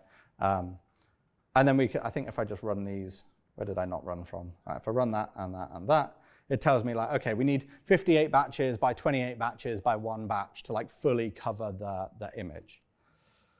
Now, one of the interesting things that you'll see about this is because we've got this magic number of 128, you might have noticed this in one of the previous examples as well, but if you kind of unpack all of these numbers of like, okay, what's my batch size and how many of those do I need, so what's my overall grid size, you'll notice that that's actually slightly larger than the data set that we're putting into it. And so one question you might have is like, well, if my image is 10 pixels wide, but my batch is 11 wide, what does the last thread do, right? It's still trying to read from somewhere, but it's out of bounds of the image. And this is kind of where you start getting into memory safety issues within all of this stuff. Like it would just keep reading from memory out of bounds. And you'll see this as we kind of go and calculate in here. But you have to be a little bit thoughtful about guarding. And what you would generally just do is just say, am I within bounds? You have a bounds check within your kernel. And if you're not in bounds, you would just return, or not, you'd just do nothing, right? Because you're out of bounds of the image. But you still have to, like most of the threads in the block will be doing something, and the ones that just out of bound will be a no-op. And that's fine. There's like a little bit of wastage because you can't always get your data structure to match perfectly with your grid size, and that's fine. So let's look at a blur kernel. You can see here now we're doing CUDA.grid of 3 to say, like, what is my coordinate 3-dimensionally within this image? So every time blur gets called, each one is operating on a different x, y, c position, and it needs to ask and say, like, where am I? Where am I within the grid? But because we have a 3D data structure and we set up a 3D computation, we can ask for a 3D coordinate. And it just kind of saves us a bit of maths of working out actually where I am. Obviously, if you're working with like a 6D data structure or something, you would have to do a bit of maths to then figure out, like, what is my actual position? You'd have to pack stuff in. But in this case, we can do 3D. That's great. We can just say, which it's not pixel, is it? But like, which pixel channel do I operate on? And then we have a little bounds check here to just say, don't do stuff out of bounds. And we're then just going to write what I think is like a visually nice meme, just to kind of help you understand what this kind of window looks like. So we're going to look at a pixel, and we're going to look at the 9 pixels surrounding it, or the 8 pixels surrounding it, and we'll take the mean. So I kind of laid the code out so you can see, like, you've got -1, in the top left, and +1 in the bottom right. We're just going to read all of these values, divide them by 9. You could do more clever things just by calling mean or whatever with a slice. But this kind of just lays out so you can see we're going to find where we are, we're going to read the neighbors, we'll take the mean, and then we'll put that value into the output array. And so if we run the kernel, it will blur the image. Now, this is not the strongest blur in the world, right? If I run it, it goes like very slightly fuzzy. So what we're going to do is we're going to run it many times, right? This is kind of where you can think about the CPU and the GPU cooperating in this sense of, I'm going to do a blur of my image, and then I'm going to blur it again, and I'm going to blur it again. But you've got to remember, we're thinking about these memory structures, right? We've got our input image, we've got our output image. So we're going to read the input image, and we're going to blur it over into this like new array, which is our kind of, our first step. But then we want to blur it again. We've already got these 2 bits of memory allocated, right? We don't need this one anymore, the original image. So we'll just blur back in the other direction, right? And we'll just use that space of memory to write the like level 2 blur into. And then the level 3 blur can go back. And we can just keep swapping the pointers. So you can see there's just a little line of Python here where we just say, here's my input, here's my output, do a blur. Now switch the input output and blur the other way. Now switch the input output and blur the other way. So we're not copying any memory anywhere. We're not allocating any memory. We're just letting the GPU read and write back and forth between 2 regions, calling this blur each time. And I think, just for arbitrary reasons, I did like a level 5 blur here just so you can see something a bit blurry. But if we do like, if we plot that, you can see this, this Numba logo here. So we reused all this memory. It was a very efficient way of doing this blur. Hey, I have a question. Yeah. I've seen that blurring function, and you have operation on that, okay, so you just do only subtraction. Okay, I just was thinking that you made a mistake that you try to reach further away. But Yeah. what happens in our zeros, x, y, and z? You reach, beyond the scope from the other side. You're absolutely right. Can you see the weird gray smush along the bottom, right? So that very bottom row of calls, right? Although I had the bounds check to make sure that our center pixel was within bounds, I wasn't checking whether our like bottom right pixel was in bounds. So it was just reading like random memory. That was nothing to do with me. It's not memory safe, right? So I was reading random memory. If we just assume that there's random numbers in there, it will just be gray, right? And so the first row got populated with some weird gray smush from the bottom. And then next time we blurred, that smush spread a little bit further. And the next time we ran, that smush spread a little bit further. So you can see, like, you need the memory guards in there, and you need good memory guards, because you end up with weird artifacts like this. And you can see there must be some data structures here. Like, there's weird little blocks and things. There must have been like other memory from some other thing on the GPU, from something we did a minute ago that's not just random. Yeah, exactly. So this is one of these things where all of this stuff is not going to save you, which is why we encourage people to stay at the like higher level library where JAX or PyTorch or CuPy or whatever have implemented these guards in a good way, because like on a normal CPU, like the operating system will tell you off from doing this kind of thing. or you would choose to use Rust or something that doesn't let you do nasty things over C. There's a question over here. I think you might have just answered it, but is it the case that you can't get like a segfault or something like that? You're able to read any memory you want? You can, maybe Lawrence can answer that better than me. You have a mic, Lawrence. I do. Did you hear the question? The question was, can you segfault in CUDA from reading memory that you shouldn't be able to read? Kind of, yes. But what will probably happen is that you'll have low marks on the instructions that the driver needs, and then the next time you want to that will get an error. So it's a bit more of the Wild West, and you can get in a mess with these things if you don't. we've got a bunch of development tools that will track all of the memory accesses and tell you if there are any artifacts accesses. So if you find out about an error or this, Yeah. I think with Numba, if you try and, I think because this window is reading slightly outside of the range, it's kind of letting us be, but I think if you tried to keep going, Numba would eventually tell us off as well, because there's some checks in there.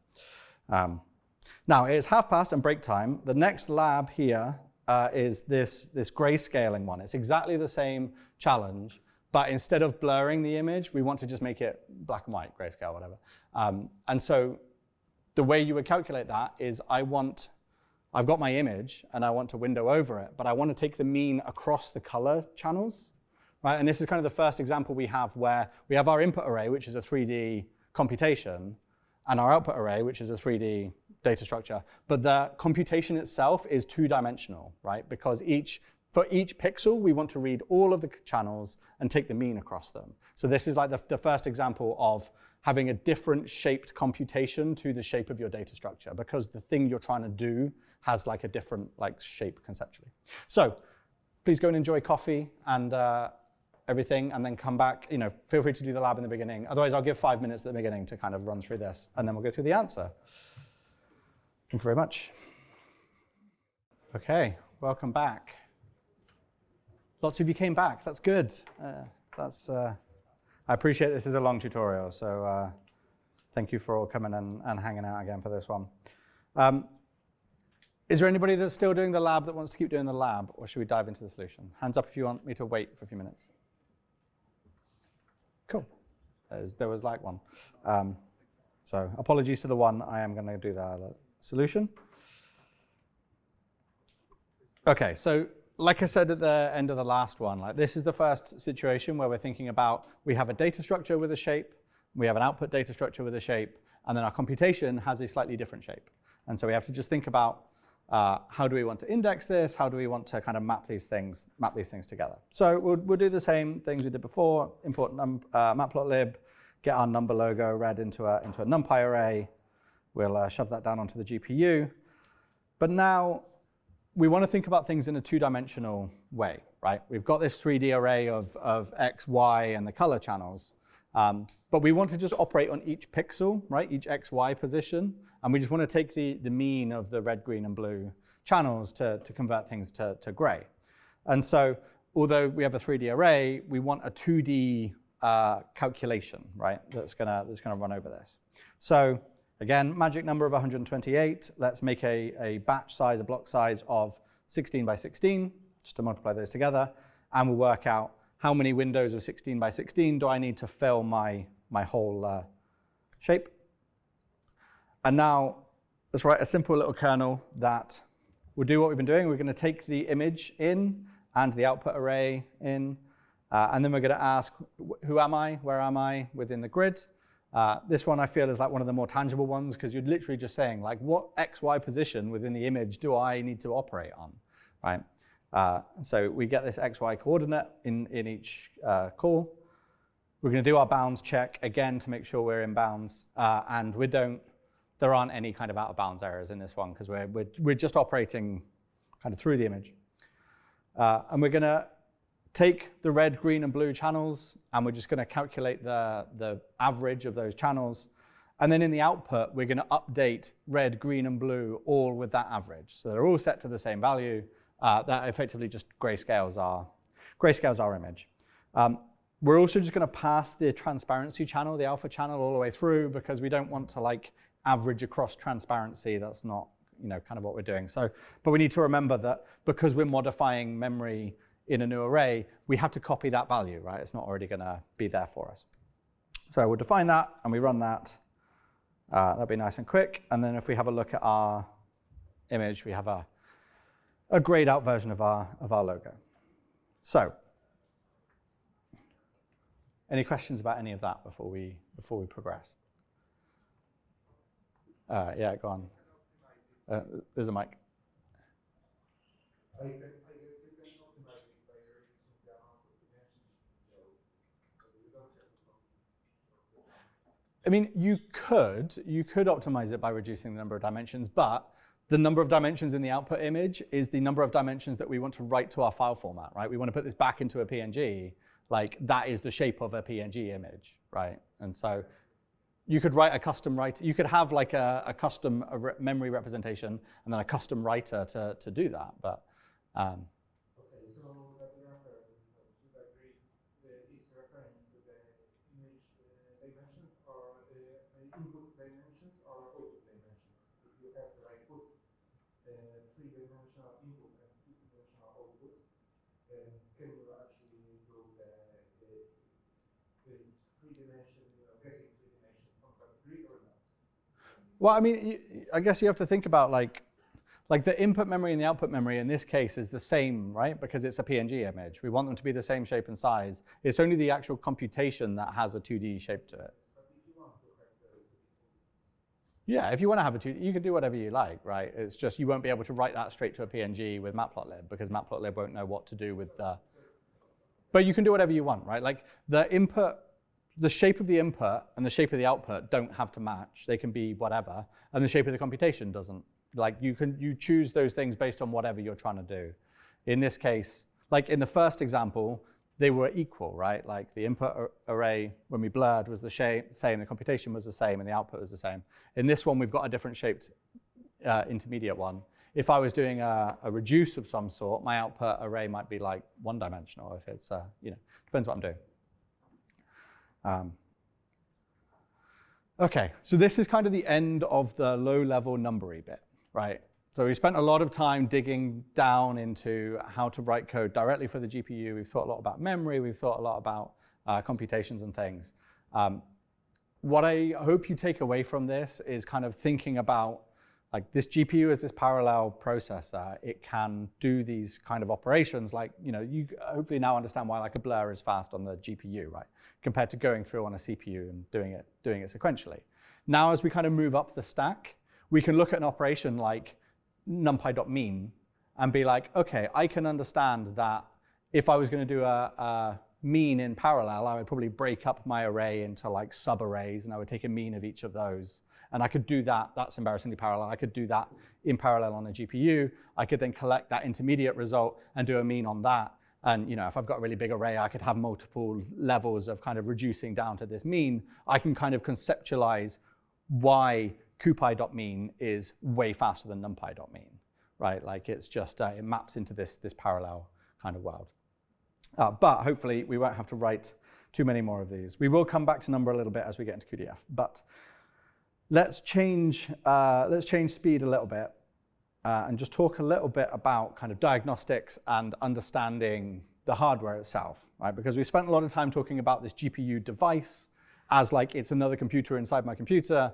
I now know how to write some code for it and poke it and see what it's doing, but how do I actually understand what it's doing as it's running? How do I learn from it? And so one of the most basic things you're going to want to do is just see like how much memory is it using, how well is it being utilized. If you're on Windows, you can open up Task Manager and go to the GPU tab and see how busy the GPU is, right? If you're SSH'd into some Linux machine that's running Jupyter and doing stuff, like what's the equivalent to that? So there's a few tools around that will do this for you. One of them is this MV dashboard tool that we have. So this is a nice little GIF, but I should be able to just pop it open. You might have noticed in this environment, there's this little picture of a GPU on the left-hand side. This is a Jupyter plugin that shows you some GPU stats. And if I click on like GPU memory, you can see that I'm using 3.4 gig of GPU memory. This is all the random NumPy arrays and things that I've moved down onto the GPU through all of these notebooks this morning. And we can get an idea of how much memory I'm using, how much utilization is happening. If I ran some code, you would see these kind of flickering like in this little GIF here. You can see this was recorded on a machine with 8 GPUs that's doing like a parallel workload, like parallel on parallel, multi-GPU workload. And you can kind of see the utilization, you can see the GPU memory. This specific example is using Dask to do the multi-GPU parallelism, but there's like a bunch of different libraries that will let you do multi-GPU parallelism. You can kind of see from this GPU utilization, it's not that high, right? Like the bars are kind of flickering up and going down again. It's swapping back and forth between CPU and GPU operations. As you tune things and get things more performant, you can see those bars will go red and stay pinned up to the other end while the GPU is busy. And you can watch kind of memory, and you can see the network throughput between the device and the CPU, or between the devices if you're using NVLink. These like give you good visibility into all of that. There's lots of other tools out there. Another one that I tend to show people is one called NVTop, which is you can just go and find on GitHub. But this is like a nice top-like command line tool that you can use for seeing what the GPU is using. I use this a lot. These tend to be like the first step before you start moving into like NVIDIA's full-on debugging suite of tools like Insight Systems and things, which you can go and read about. I also see a lot of people who just want to kind of hand roll a little like, I want to write a little Python script that just prints out my GPU utilization, or I want to feed into some other thing. So there's a nice little example in this notebook that just shows you how you can use Python to just grab some basic stats out of the hardware. We have this library called NVIDIA ML-Py. ML is not machine learning in this one. It's the NVIDIA markup language, which is for grabbing data from the GPU. This is kind of part of the driver. But you install this library, and then you slightly awkwardly import it under a different name for some reason. But you do import PyNVML, and you have to initialize it. And then we can do things like, how many GPUs do I have? It tells me I have 1 GPU. You say, what's my NVIDIA driver version? Is 535. Whatever. Like if you care about these things, you can go and find them. And then PyNVML has this idea of this like handle, so we can get an object that represents a GPU, and then we could interrogate the different GPUs in my system for different things.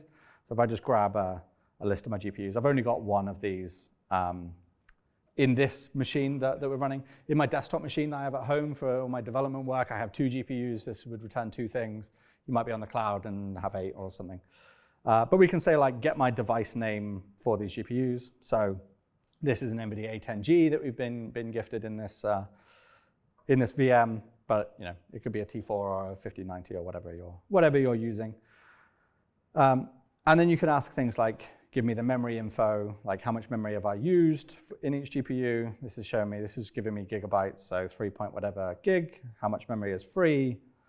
20 gig, this is a 24 gig GPU. Right? You can interrogate it for basic stats and then feed it into whatever it is you're trying to do. There's a whole bunch of documentation on this. This library is how these dashboards were implemented. So this is like the very first initial kind of thing. The other thing you can do, if you open a terminal up on here, like one of the most typical things you'll find on an NVIDIA system when you kind of get set up is just coming in and running NVIDIA SMI, which just gives you like a dump of what the hardware configuration is. And it shows me like, oh yeah, I've got my A10G, it's got this much memory, I can see all the processes that are actively running on it, which at the moment is not showing me anything. And you can get all the driver version and stuff. But this PyNVML library is kind of the Python interface into querying all those same statistics and reporting those back. Now, another thing that we kind of get asked a lot about, and I think there was a question related to Jack's earlier around this, but like when we spent a lot of time talking about Numba, there's a whole bunch of other libraries that exist that use the GPU. Like, what if I want to use more than one? Or like, you know, I have different steps of my workflow that I want to do in different libraries. Like, how do I move between those? And we basically, there's a few kind of activities going on within the Python community. One of them has been happening in Rapids, which is this thing called the CUDA array interface.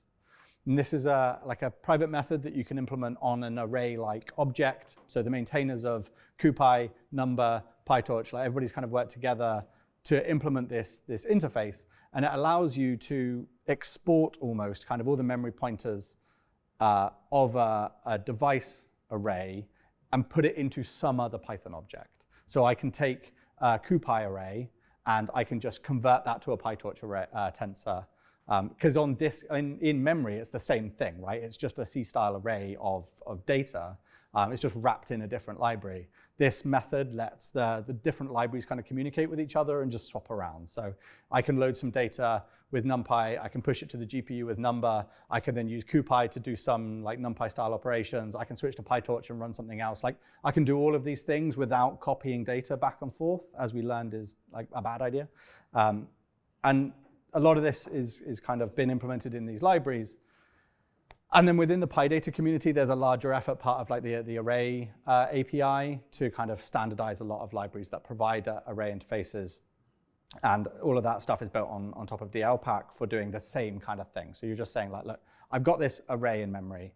How do I convert it between different libraries?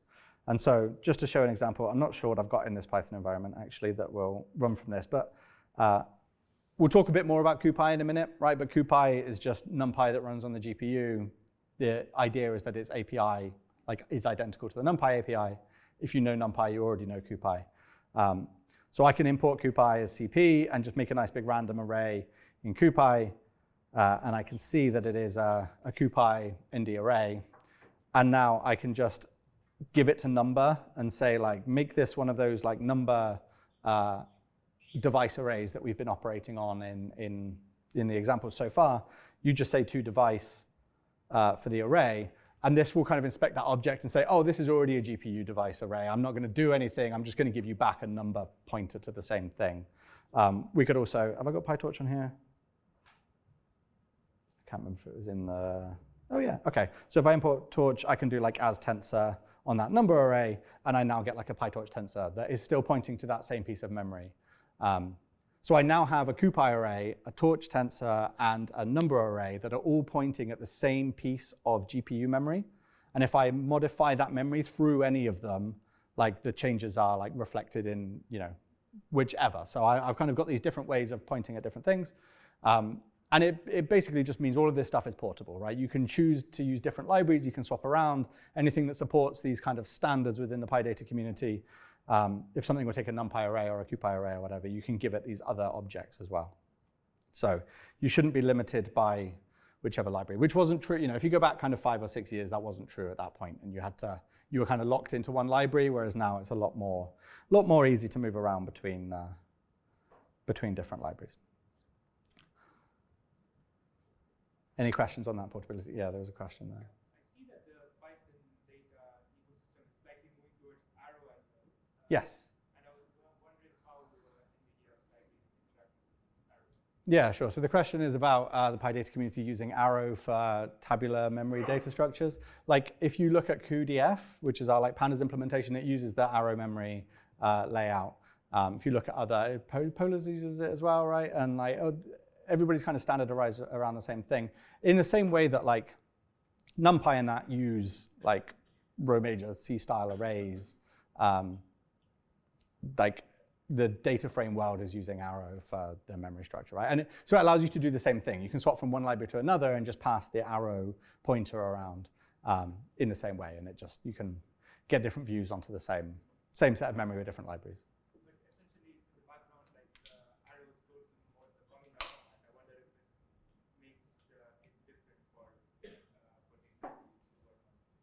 I mean, if you're working in a data frame, you want it in that way, right? So like it makes sense to use that for the pandas style implementation or the Polars backend or whatever. But for like NumPy stuff, you want the NumPy memory layout, right? Cool. OK. So this next notebook talks a bit about CuPy. It's mostly just an exercise in showing you that the API is the same. So it's maybe not the most exciting notebook in the world. But if we import NumPy and CuPy, you'll notice throughout this notebook that we do this funky synchronize call here. And this is partly laid out through here because CuPy does some clever, like, oh, you've told me to do something on the GPU. I'm going to go and do that, but like here's the Python interpreter back, like carry on Pythoning, which is nice from a writing code perspective because the GPU can be busy while it's doing other Python stuff. But for benchmarking, it's like naughty and cheating because it just returns immediately. So there's some synchronized calls in here to just like force it to be like, no, wait for the GPU before you actually show some like time it figures. So a lot of these are just like, let's run time it on NumPy and CuPy. So we can allocate some memory on the CPU, which takes half a second, and we can allocate it on the GPU, which takes like 8 milliseconds. These calls are exactly the same, right? We're doing np.1s and cp.1s, but like, hopefully you can imagine that like CuPy under the hood will allocate some memory, and then it has a kernel, which is just like poke loads of ones into this bit of memory, and like that's massively parallelizable, right? You're just setting a value to 1 in lots of different places. You can do that kind of in one go. So it's like a very efficient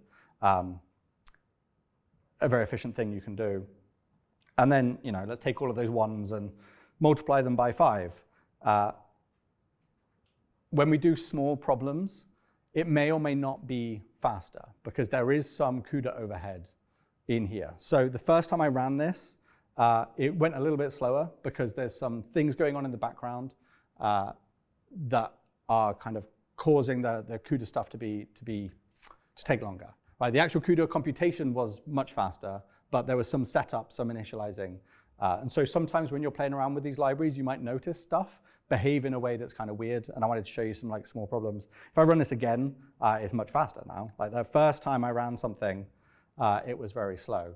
Sometimes you'll use a library and that library's been implemented with Numba and it's doing that just-in-time compilation of a function or some internal function. Or maybe it's doing some just-in-time loading of something. So often you'll get benefits when you use things repeatedly. It's just a little thing to be aware of. And again, you just keep running these. Lots of these things that was slow and then fast. There must have been some kind of setup, some just-in-time compilation or something happening there.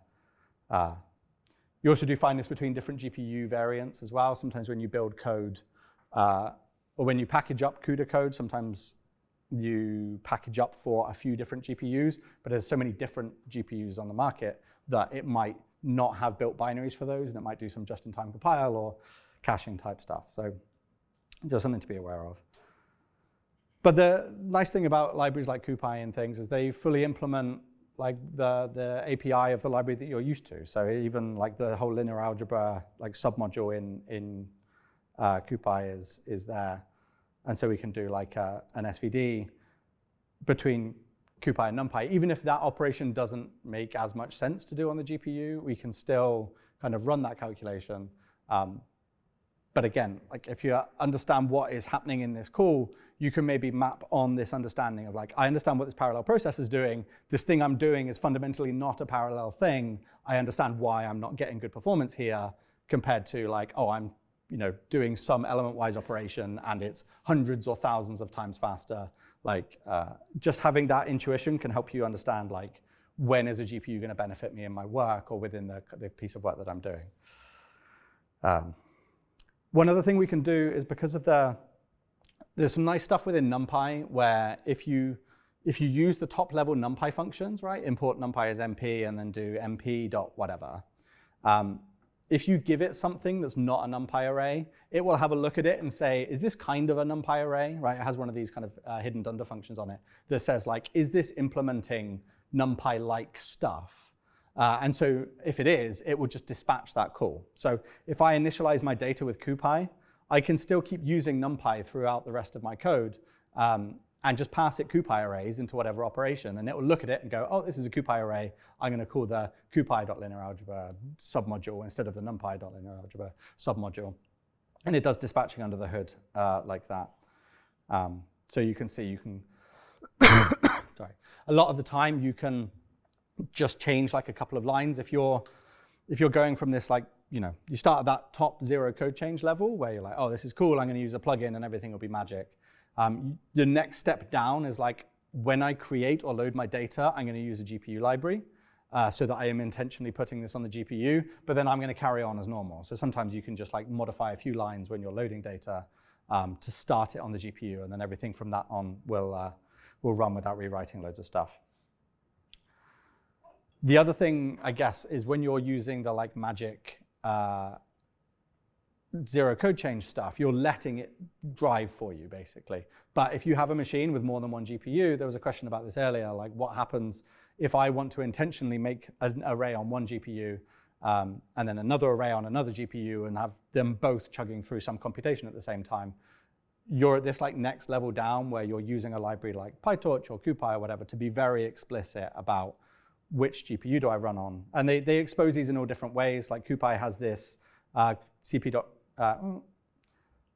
this context manager where you say like, on GPU 0, make this array. And you could say on GPU 1, make this other array, and then do other things. And you can kind of choose which hardware things run on. There are a couple of hands, and mics are kind of moving around. So there's a mic just there. With the high-level kind of magical pass GPU array to NumPy, is there any concern with like, I give it a GPU array, I do some operations on it, it's computed on the GPU, it's fast, but then it encounters the next operation which has to go on the CPU, and then there's like a lot of overheads moving back to the CPU. Like, is that kind of a foot gun that you can run into where you like actually end up making the performance of your code worse, or is like full backwards compatibility with all of the high functionality? Yeah, I mean, absolutely. It's the thing with the zero code change stuff. Like, it's very nice to be able to just dip your toe into this world and be like, you know, if I just turn on a plugin, like, does it go faster? And, you know, many people in many organizations have, I've got a big Pandas script and it runs at 2 a.m. every day to do something. I'm just going to try turning the plugin on to see if that goes faster. Like, and maybe it will, maybe it won't. Like, you can start digging into profiling tools if it doesn't. If it does, great, just use it and you're good to go. And this is kind of, I think in the deck I had this this slide here that shows you kind of stepping down the complexity of the CUDA code. Right, you start at this top level, maybe you get some performance gains out of the box, which is great, but maybe you don't and you want to explore why, or maybe you do, but you want to see if you can squeeze more out of it. You start stepping down into libraries like CuPy or then further down into like CUDA-Python. Because, yeah, like you say, you might run into various issues. We had a thing in Xarray for a while. Does anybody here use Xarray for? No? Oh, OK. I'm from a geospatial bar. We used Xarray a lot. Xarray is like a NumPy and Pandas hybrid thing that lets you index into multi-dimensional arrays. So if you've got like data of weather forecast, where you might have like air temperature over latitude, longitude, altitude, time, model run, like you have this big multi-dimensional array and you want to index into it, Xarray is like a really nice library for doing Pandas-style work on that. And we were exploring, it's backed by NumPy, so we were like, oh, let's put CuPy into this. But we were like going through the Xarray code, and all over the place, it does mp.asArray on whatever you give it. And it's because it's expecting, if you just give it a random integer, it's like, oh, step 1, convert this to a NumPy array, then do my stuff. And it just meant the code was littered with step 1, convert this thing to a NumPy array. So every time we poked a CuPy array in, Xarray would immediately convert it to a NumPy array and then carry on as normal. And we couldn't figure out for ages why we weren't getting performance gains. And we ended up kind of contributing to Xarray to work out like, you know, just change this check a little bit so that it's, if this is not an array type, convert it to an array type, which is just slightly looser. And then we got a whole bunch of performance benefit out of doing that, right? So there are kind of small caveats and footguns all over the place with this stuff. And it's part of exploring and debugging, I guess, is figuring these things out. There's an example in a bit, which I'm not sure if it's in this material. I normally grab it and pull it in if it's not, that shows some of the profiling tools in the Pandas plugin as well that helps you understand where it's fast and where it's slow. So maybe like some of that will answer the question as well. There's a question there. I don't know where Lawrence is. Oh, a question here. Is it possible to use CuPy and NumPy together to write a script or a program that would run someone who has a GPU but also someone who doesn't? Yeah. I mean, in like a case like, there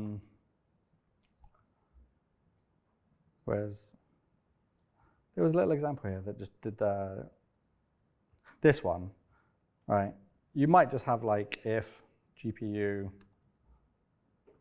that else. Do you know what I mean? And then you do like the equivalent. I can't type today for some reason, but MP. And then maybe this check, maybe this check here is using that PyMVML library to count how many GPUs you have, and if it's 0, then take a different branch. Or you're kind of setting up your data in these different ways. The other thing is with the like zero code change stuff, just if there's no GPU, it will fall back to the CPU every time, right? So you can totally write things in this way, and this is one of the nice things about like NumPy supporting the array interface is that you can encapsulate all of this logic up at the top, and then the rest of the code can be the same. Just depends how you want to implement it. There was a question here next, I think. There's a mic just. Oh, it was the same question. Okay. Okay.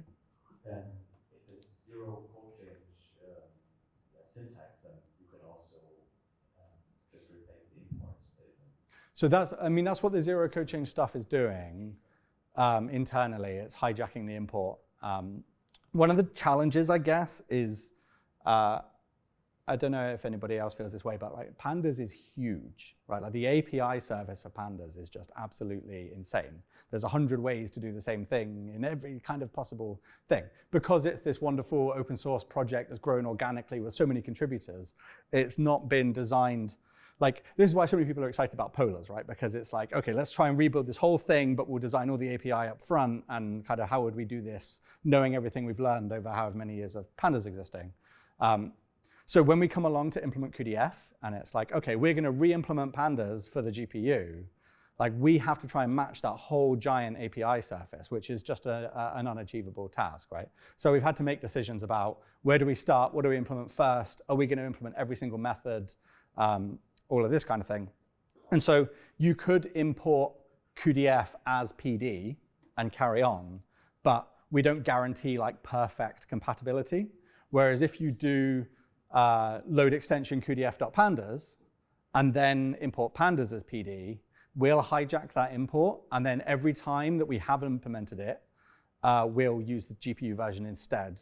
And so it's like there's just a bit of intelligence around you not having to change your import and then lots of weird things break. It's like when things are broken, it will just go at CPU speed, which is better than it not running at all. I think some of the problems you mentioned could also be detected by type matching, or if some function doesn't exist in your API, then you can know in advance. Yeah. That will work by switching out. Yeah, exactly. I mean, the zero code change stuff is just trying to do that for you, basically. I guess the other things we don't like come on to too much is I think I mentioned this earlier, but like there are things that you can only do on the GPU, right? Like in terms of how I'm going to apply a parallel user-defined function or something, and in those cases, like cuDF's API has intentionally diverged from the Pandas API. We've added some extra methods to do a thing that you wouldn't be able to do in Pandas, and it doesn't make sense. So like there's a few places where the APIs diverge a little bit, which is where you want to be thoughtful about, like, do I use the zero code change stuff, or do I go straight down to the library, the GPU library, because there's extra functionality? And again, usually with this stack, you just start at the top, and then kind of you just keep moving down the stack until the thing you're trying to do is good enough, right? Are you trying to save money? Are you trying to do more work? Are you trying to be more efficient? Are you, like, what's your business-based goal?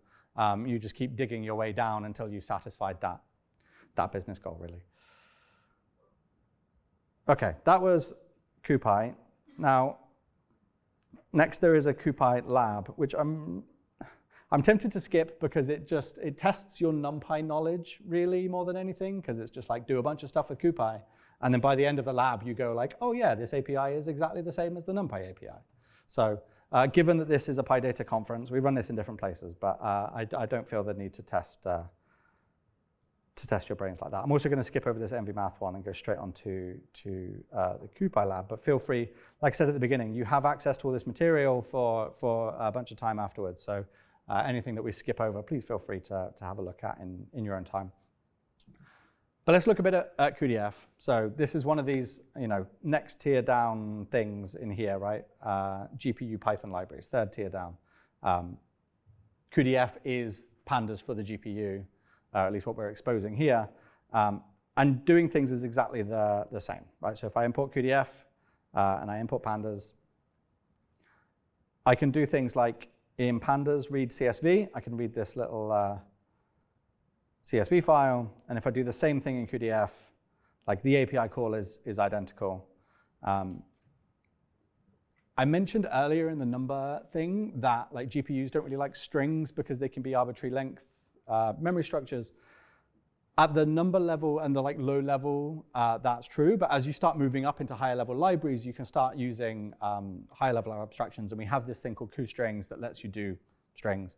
And then cuDF is built upon that. So you may historically think of GPUs as not like a good string thing, but that's not true anymore once you start stacking things. And if you're working in this pandas world, cuDF is very good at working with strings. The whole string subpackage works really nicely, and it's very parallelizable, because often you're doing like a row-wise operation on a data frame.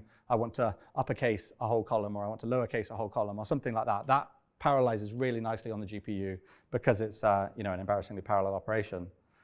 But like one thing you might not consider is just reading a CSV file, which I think most people are like, I wish I had Parquet or some other kind of more sensible file format. But in reality, often you get stuck with CSV for some reason. Some system is spitting out loads of CSV and you want to read it. Reading CSV is just like a slow operation, right? It's a text-based file format. As pandas reads, it has to like read to the next comma, and then it has to do a type inference because it's not strongly typed by the column. So you have to work out for every single value in the whole table, what type am I?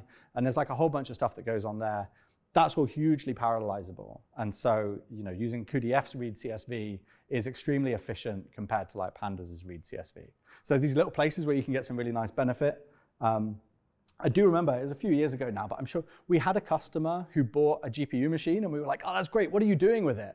And they were like, we're reading CSV and we're writing Parquet. And that is all. That is it. We bought some GPUs, and this is really fast, and now everything else beyond it is really fast because we're just in Parquet.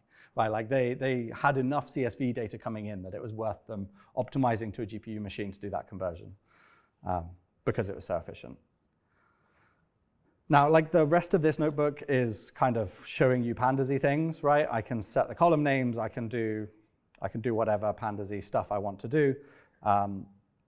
And it will use the GPU, right? If I want to do, this is using like some Wikipedia page view data. If I want to count, if I want to do like where the project language is in English, I want to just count the number of pages that are in English. I can do this in like the pandas syntax, and it will kind of optimize down to this parallel code under the hood. There's a question there. Sorry to interrupt. Do you have some kind of, not really a cheat sheet, but some kind of document where you're pretty sure, like reading CSV, that's a good use case for trying out GPU parallel code? Is there some like main use case, Yeah, that's a good question. I mean, we do have, if you go on like the rapids.ai website, there's like a whole bunch of use case examples and things that talk about stuff. I don't know if we have like a solid list of this is good and this is not good. I know we did have we had some like API coverage stuff at one point, which like showed, it was just like a list of every single function in pandas, and then a list of all of our implementations, and you could see which was implemented, which was faster, which was slower, and like that kind of thing, which would give you, and I'm sure that got published somewhere, but I can't remember where off the top of my head, so you would have to go and Google for it. But I think with a lot of these things, we kind of encourage you to come with your code, come with your data, start at the zero code change, and just benchmark and test and see for yourself. Because it's very easy for me to stand at the front of you in a room and say, look, here's some graphs that show how fast this thing is. But like, you're going to want to go and see it for yourself to actually see and understand. And so I hope the knowledge that you take away from this is understanding like, oh, I think this thing that I'm doing would be faster. I'm now going to go and check whether it is faster, and then you can kind of validate and verify. But I agree, like a list would help nudge you in that direction. So I mean, something we see a lot in pandas is like joins and group bys are like very efficient on the GPU. These are any kind of operation where you're reducing or mapping are great. And so we see a lot of people doing like big joins and group bys. And whenever you see like a cuDF pandas benchmark that's going like hundreds of times faster, that's usually like join and group by benefit. There's like a bunch of other stuff in there as well. But we're doing all these kind of string comparisons here and seeing like, counting by languages and that kind of thing. And this is just demonstrate, like you can work with strings, you can do all the normal pandas API things, but each one of these is kind of working its way down into just, I've got this array of all of these values. I'm going to do some comparisons. I can do those in parallel. I'm now going to like do a count, and that's like a reduced sum. And so I can do that in parallel in batches and do like a tree reduction. Like you can see how this one line of pandas will like build down into a bunch of parallel algorithms that somebody else has thought about and written for you, and then we'll just give you the result back in a data frame. I promise this is a serious question. One of the nice things about working with libraries like pandas and NumPy is that they've been around forever. So LLMs are really well indexed on them, and so they're really good at telling you how to do things quickly. Is that true in your experience for these like GPU libraries, or are they kind of too new that they're like are changing too quickly that they're not really like the LLM's not really good at kind of helping you efficiently write efficient code? I mean, it's a good question. I'll repeat it for the recording, but the question is like LLMs are really good at spitting out lots of pandas code. Is it as good at spitting out this GPU stuff? Like, one of the reasons why we implemented the zero code change stuff for pandas is because as excited as everybody is about polars, people still write lots and lots of pandas, and LLMs spit out lots and lots of pandas, and it makes sense for us to go and accelerate the kind of status quo library, the common library, because like you say, these things are well indexed. I'm impressed that we are, 2 hours and 40 minutes into an NVIDIA talk, and this is the first time somebody said LLM, which is just, that's fun. But yeah, like, it's beneficial to people to be able to accelerate pandas and NumPy because LLMs can spit these things out. These things also do know a lot about the other libraries as well. Like, it is going to be, there's not as many Stack Overflow questions, there's not as many forum posts, there's not as many blog posts. It's going to be less well indexed on them, but it's still very well indexed on them. Numba's been around for like many years already, so it's already kind of well indexed. There's like a whole bunch of useful stuff in there, for sure. But if you compare it to like writing a more obscure library, right? Like it's going to spit out better NumPy code than Jack's code or something because it's just not seen as much. But still, like it's very helpful. What you got to remember with LLMs as well is they're great. People use them for like generation of like stuff from nothing. But actually, like the summary, anything where you're like interpolating or translating directly is like their superpower. And so, like if you say, I've got this CPU code, how do I do this with GPU stuff? Like they are very good at just translating between the two and understanding some of the nuance there. So yeah, like these are good tools to dig into. There's another question at the back, I think. The mic's just behind you. Thanks a lot. I did have a question that was very similar to that, so thanks for asking it, thanks for answering it already. And then I wanted to ask about you said that this is very good for speeding up group by operations. I was curious, don't you find that the groups are really heterogeneous in size, and sometimes like one thread takes much longer to run because that group is assigned is really huge, whereas all the others run really quickly. Like, is that ever an issue? I'm going to defer to Lawrence, who stood behind you, who works on cuDF a lot. So that's a good question. So what we've seen so far is effectively writing CUDA kernels where a single thread works on a single entry. So it might have been the first way we did it for group by is to assign one thread in the group. But in fact, the way we parallelize is thread blocks or to cooperate to keep the group outwards. And then if one of the groups is getting big, I mean, it can be the case that you don't get full saturation of the GPU, but the implementation as much as possible tries to, if there are a bunch of threads that are already finished, they can start working with the group. So it's not like, yeah, the implementation of like GPU-based parallel hashing is quite complicated. I think one thing to bear in mind is like whenever you use a GPU, you're adding like a small amount of overhead, so like getting memory down there and dispatching functions to it and things. And so like if your thing does not parallelize at all, your GPU experience is going to be worse, right? But then as soon as you get like some saturation of the parallel threads, you're going to get back to at least as good as. And then if you get medium saturation, you'll be seeing benefit. And then if you get full saturation and you hit the holy grail of like, I've written some amazing CUDA code and my GPU is pegged at 100% and I'm doing really efficient stuff, then you might be flying off in the many orders of magnitude faster. But like a lot of the time, people are excited about a 10x to 100x performance increase, which it doesn't actually matter that much if the GPU is fully saturated, as long as it's better than what you're trying to do before to satisfy what you're trying to do, right? You're just trying to, I'm trying to train my model for longer, or I'm trying to process more data, or whatever it is you're trying to solve. I want to stare at loading bars less because I don't want to context switch. There's so many different ways you can spend that speed up.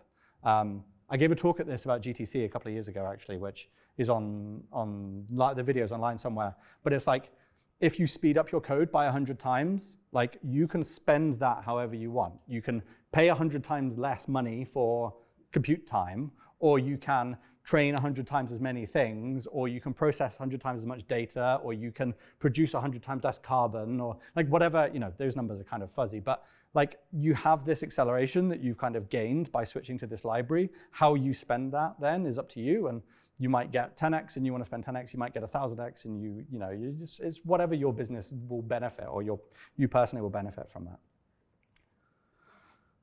There's a question there. And I'm curious about the infrastructure where it's going to run, because let's say your pandas now is running this ECS instance on AWS and so on, but you change any import that it can run on a GPU, for example. How do you actually change the infrastructure to go there? Like, do you run, what is your system? Are you running on the data cloud, or some, what is the approach to go to production? I mean, I'm glad you asked, because this is literally my job, is thinking about that stuff. I mean, like, I'm here with a MacBook in front of me presenting a thing. Like, cuDF is not useful to me on this machine because it doesn't have an NVIDIA GPU, right? So the first thing I need to think about is, like, where do I get the GPU from? And when we come to teach a session like this, it's like, how do I make sure you've all got a GPU to try this stuff out? So we can provide that through DLI, we can provide that through Colab, we can whatever.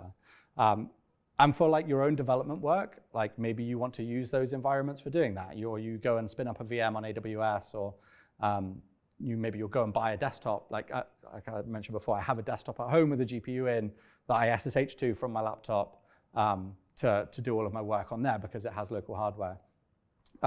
We did a blog post recently on the NVIDIA developer blog with a company called Coiled, which are like a startup that handles dispatching Python code to the cloud. So you can launch a VM basically and copy all of your Python dependencies and run some code, and then it'll handle shutting down or whatever.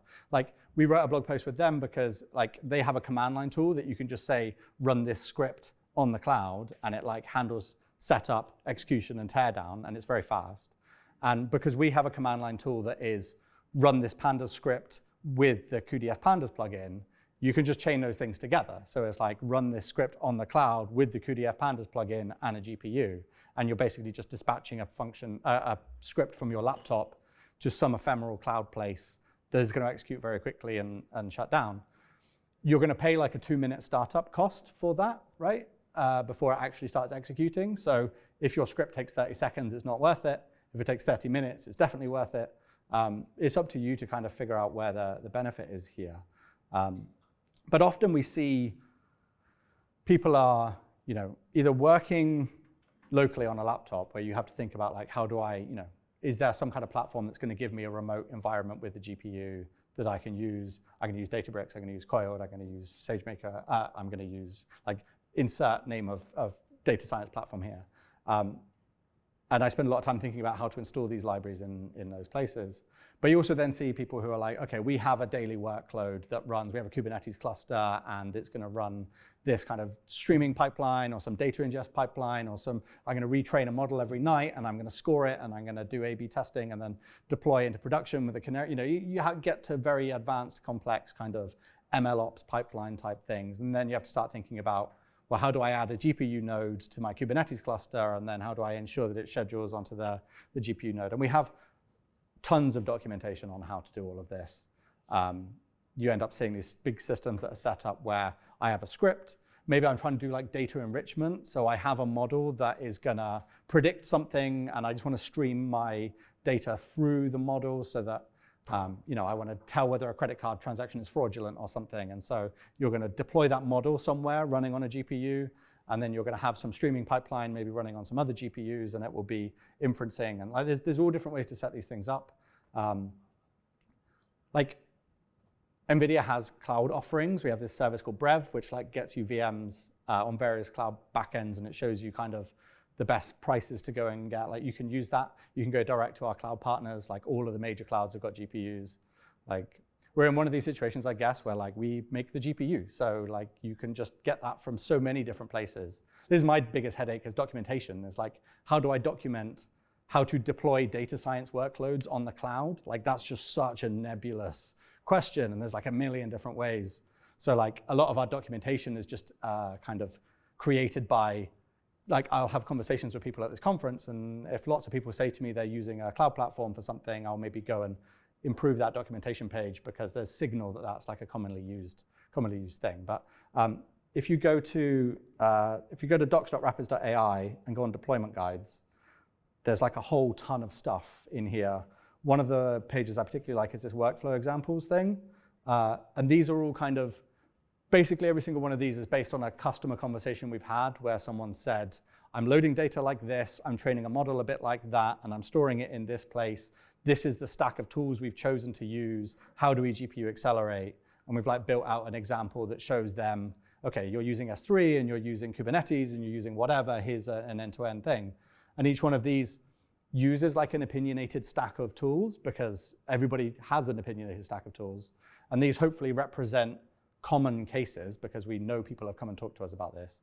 But equally, you can read this and say, well, actually, we're on Google Cloud and our data's in GCS. And so I'll just kind of mentally swap out the S3 mention for a GCS mention. And then if that functionality is broken, you can open an issue or whatever. So there's a lot of guides here that kind of follow through, like, how do I do the cuDF pandas thing on Snowflake? And it kind of walks you through kind of these are all Jupyter notebooks, so you can try these out. But if you get to one of these places and you're like, I do this, but I kind of wish you explained this or explained that, there is this like let us know thing, which literally just, it's asking me to log in, but it just opens a GitHub issue. Open an issue, I'll see it, we can make more documentation. Okay. I'm going to keep going through the cuDF notebook. I am enjoying the questions, though. It's good to, I would rather go off, you've all got this material for however long. So like, we can go off course if there's like interesting things you want to talk about beyond the material. Yeah, so string manipulation is cool. UDF stuff is super cool as well. So like, if you use pandas, you'll probably have used like pd.apply or like df.apply at some point where I'm going to write a small function and I'm going to apply that function over a row-wise kind of operation.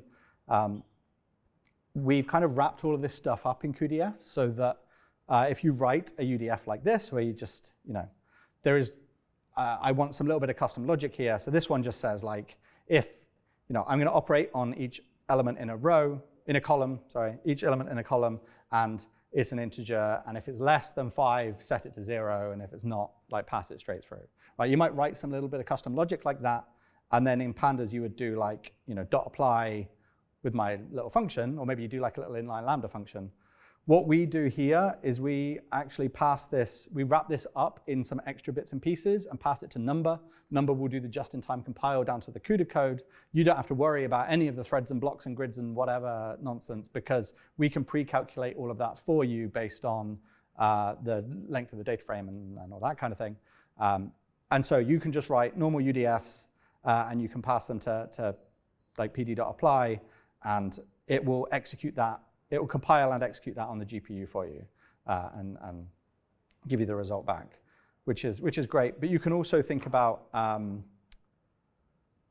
if you want to do something slightly more complex than that, you can just write a Numba CUDA kernel and give that to cuDF, to a cuDF data frame, and it will apply that.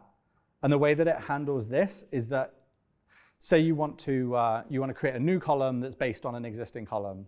You would write the UDF in a way that you expect it to give you the full columns as your input. So this is the same as these arrays that we were creating and passing in to our kernel before. It's like, no, give me the whole column in and the whole column out, and then I'm gonna do my CUDA.grid thing like we did before. And this index that it will give you is like, what's my row index, basically? So which row do I operate on? And then you write a kernel however you kind of want. And yeah, you have to implement your boundary guards and things.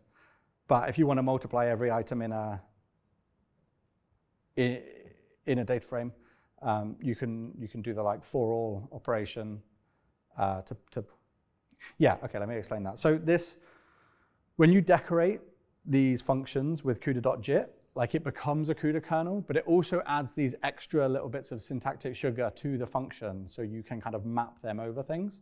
One of the things that it adds is this for all operation, which you'll probably wish I'd mentioned earlier, because it just handles all the grid, thread, block stuff. You just say, I've got a list of things, for all the things, do this. And you don't have to worry about like how long's my array and what's my grid size and how do you just say, here's my kernel, for all the stuff in here, do the thing. And so you would probably, I'm trying to think what you would probably do. Yeah, okay, so this is passing in a column and a out. Yeah, okay. It's creating a new empty output column, and then it's passing in the input column and the new empty output column and doing this like for all operation on that for you. So you can see you get this weirdly formatted data frame. You can do the same with like rolling windows as well. So say you want to do like a rolling mean or something over a window over a data frame. You can use rolling as you would in pandas and apply like these other functions. And this is just another kind of UDF that you would apply and say, okay, each time this gets called, it's going to get a window of values, and I'm going to do some operation on those values. And at runtime, cuDF will just compile all this down using Numba and then execute that very, very quickly. So anything that you can imagine in pandas that would parallelize, so modifying strings or doing sums or whatever, is very fast on the GPU. And applying user-defined functions in a row-wise based way is also very, very fast on the GPU, because all these things can kind of be sped up nice and quickly. So that's cuDF. Does anybody have any questions about data frame-y things before we move on? There's one over there. Lawrence is getting his steps in today.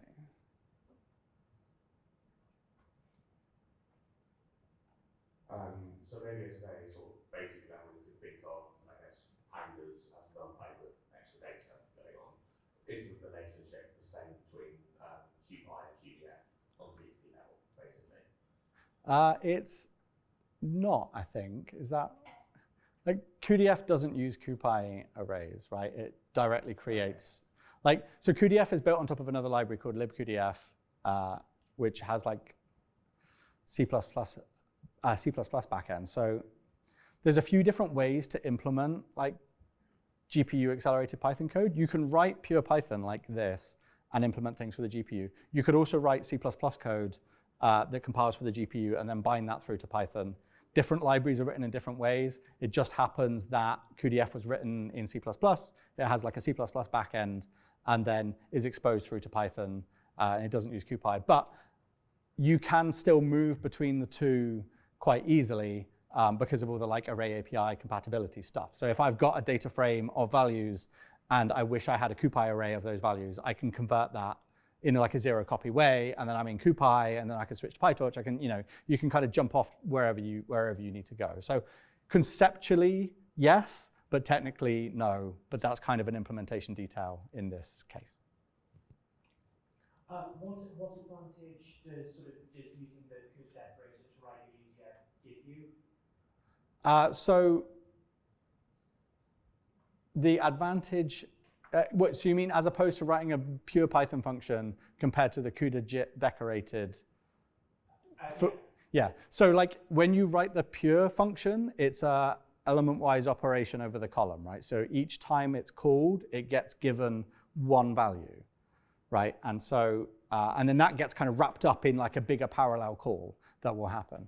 Whereas if you write the CUDA-JIT decorated one, you get given the whole column input and the whole column output. So you could do some like more complex operation where you're looking at neighbors or looking at other values, or you're kind of not limited to your single value. Cool. Cool, okay, let's keep going. Actually, one thing I do want to show you is not in the tutorial, but let me just come and grab it from here, where I think, is it this one? yeah, there's this notebook that I just want to grab into the material. Sorry, I did that very quickly. I just went to the CuDF.pandas page on our website, and I scrolled down to this like try it out thing, and there's this 10 minutes to CuDF.pandas notebook if you want to play with this yourself. But if I, let's just grab this into here.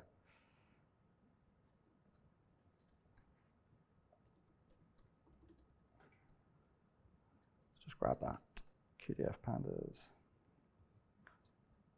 Oh, yeah. That's my fault.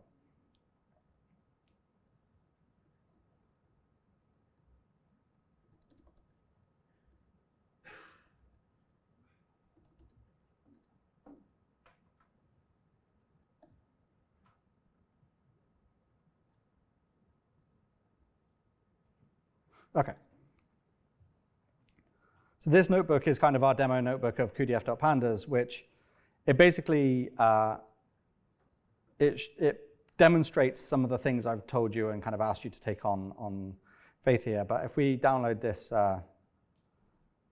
this is like some New York City parking violation data, right? And if we import pandas and load in our data, we get kind of, when somebody got a parking ticket in New York and what kind of vehicle it was and whatever. And we can write some pandas code that does like, let's ask some basic questions, right? What kind of vehicles get the most parking tickets? Or like what state are people from that get parking tickets? Yeah, this is the vehicle body type, right? So like suburban vehicles get more than 4x4 or whatever, and you can see which states get the most violations, and how does parking vary by the day of the week. So maybe you want to do like group by day of the week.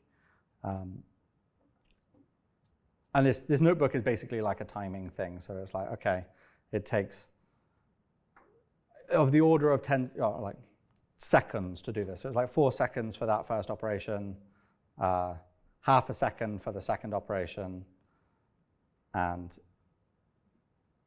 a few seconds for the last one. Now, one of the traps that we see people fall into sometimes is we've loaded pandas and done a load of pandas stuff. Now I want to try out the plugin to show you like how fast the plugin is, but I've already loaded pandas, and so we can't like hijack the import now because it's already imported. So I need to restart my kernel.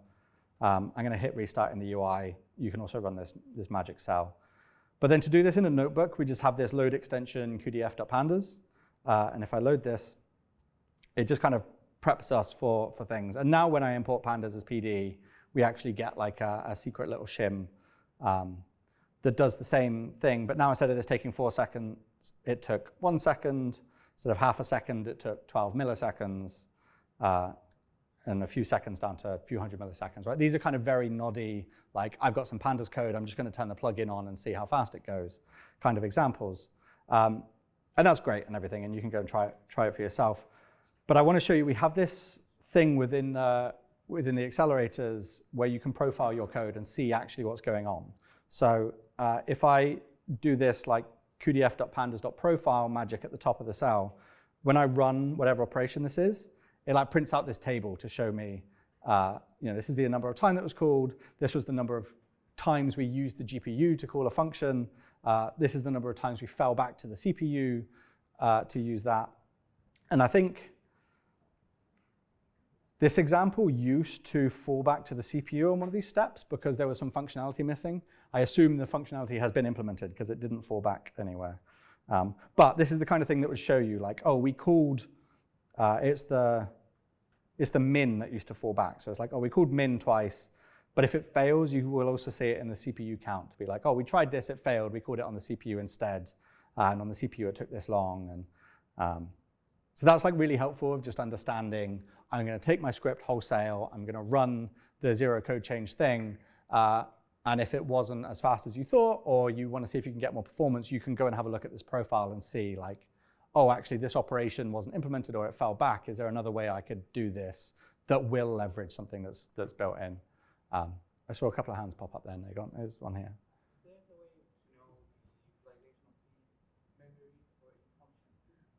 Is there a way to know the memory utilization of each function?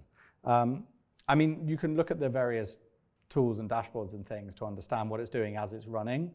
I don't know if there's anything in here that would So you mean like if I ran the function, could it like print out how much memory was used in doing that? Do we have anything like that? There is one of the memory allocators we have is like a statistics tracking one, so it'll show you the high watermark for each function call. I think most of the functions in cuDF are annotated with it, so if that statistics tracking is turned on, then you get a table that says like, when you called this function, the memory usage went up to 10 gigabytes and then dropped down. So I think that's on our documentation. Okay. I mean, definitely you can do it, and whether or not we've managed to correctly document it is a different question. Sure. I saw another hand appear and then maybe disappear. Is it gone? I lost track. Okay, I'll keep going. The other thing we can do is, as well as the profiler that shows us this kind of table, we can do the line profile, which kind of prints out a representation of our code. Yeah, see, this one fell back to the CPU. So you can see, like, for each line in our code, it's how long it took to run on the GPU. And then in this case, like, oh, this ran on the GPU, it failed, it fell back to the CPU, and it ran for this long.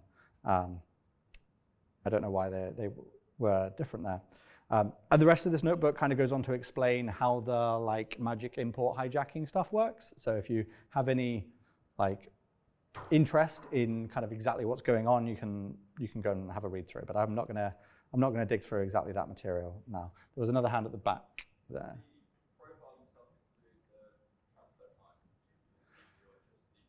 It's just the time spent on each call, which I don't know whether does that capture, when it falls, I guess when it falls back to the CPU, it's got to copy the memory back to the CPU to do that operation. Is that included in the CPU time, do you know? I think unfortunately not. Okay. I think we haven't opened the replacement of that. Okay. PRs are welcome. Yeah, okay, so I'm going to stop with that notebook, but that's a good one. There's a bunch of notebooks kind of in our documentation as well that kind of supplement some of this stuff. Now we also, something that's not been added into here is we have all of the same kind of zero code change stuff for scikit-learn these days. So you can go and play around with a lot of that. If you go and look for the QML.excel stuff, you'll find some of these same extensions for scikit-learn. But if you want to use the library directly, you can go and import QML. So I'm not going to run through everything in this notebook because there's a few things I kind of want to go over. But if you run through this, say you want to use k-nearest neighbors classifier or something from scikit-learn, you can do the same kind of thing in QML.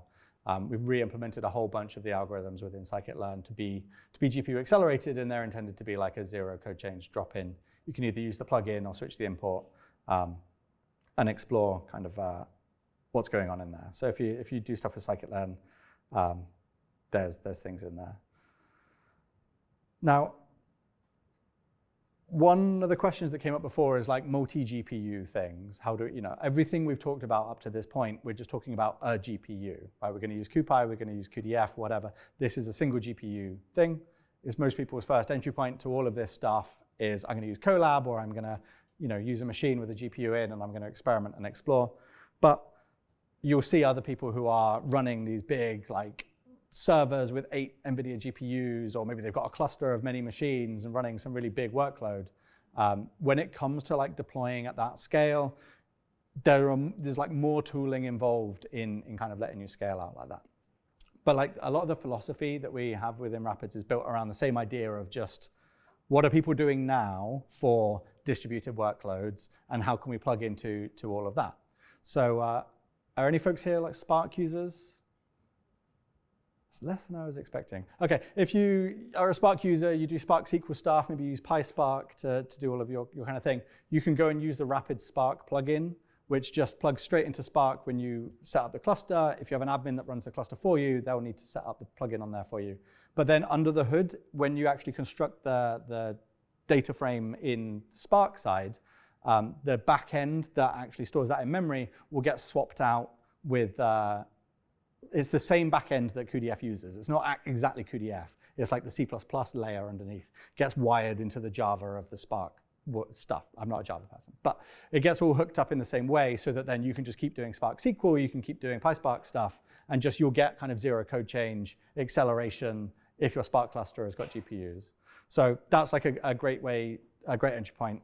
There was a good talk at GTC this year from Walmart and they were showing some of their platform. They have this big Spark platform where you can go and launch jobs on it, and they have it kind of set up for GPU and CPU workloads. And the PySpark folks recently added this like profiler that looks at your code and then tries to estimate like what value the GPU would give you if you had enabled it. It's not like a perfect science of being able to predict these things, but it can give you a good ballpark figure of, you know, this would be about the same, this would be about 10 times faster, this would be, you know, and then you can kind of weigh it up. And Walmart, in their like internal data platform, they wired up their dashboard with this tool. So whenever you submit a Spark job, it just has like a note to the side saying like, if you'd clicked the GPU option when you launched the job, it would have been this much faster, or would have been this much cheaper, or you know, you've got a budget for your team and you would have spent less of your budget if you used GPUs and CPUs. And there's like different ways of kind of carving this stuff up. But from the user perspective, it's just a Spark job, right? And you just turn on the GPU acceleration. Other libraries out there that people seem to like for doing these things is Dask or Ray. We've got any Dask users in here? One. Yay. I'm a Dask maintainer, so yeah, thank you for using Dask. Any Ray people? Yeah, a couple of Ray people. Okay, so these libraries are kind of more intended to help you think about parallel programming in Python and do like distributed computation. I think, you know, if you come from like the Ray world, or maybe you use Apache Beam or something, you're like very much thinking about the parallel computation and how you like construct stuff, and maybe a lot of the CUDA things that we've talked about today feel familiar because you've thought about this stuff in the distributed computing world. Dask has this too, but Dask also has, Dask lets you, have I got any pictures in here? No, I haven't. Dask lets you kind of distribute out workloads with as close to zero code change as we kind of can. So if you are used to working with NumPy arrays, you can use Dask array. It has the same API as NumPy, but it actually just chunks your array up into lots of small NumPy arrays, and then it can push those off onto various worker machines and do kind of distributed computation that way. And one of the nice things about Dask is because it sits on top of NumPy and it sits on top of pandas and lets you distribute computations by breaking them up.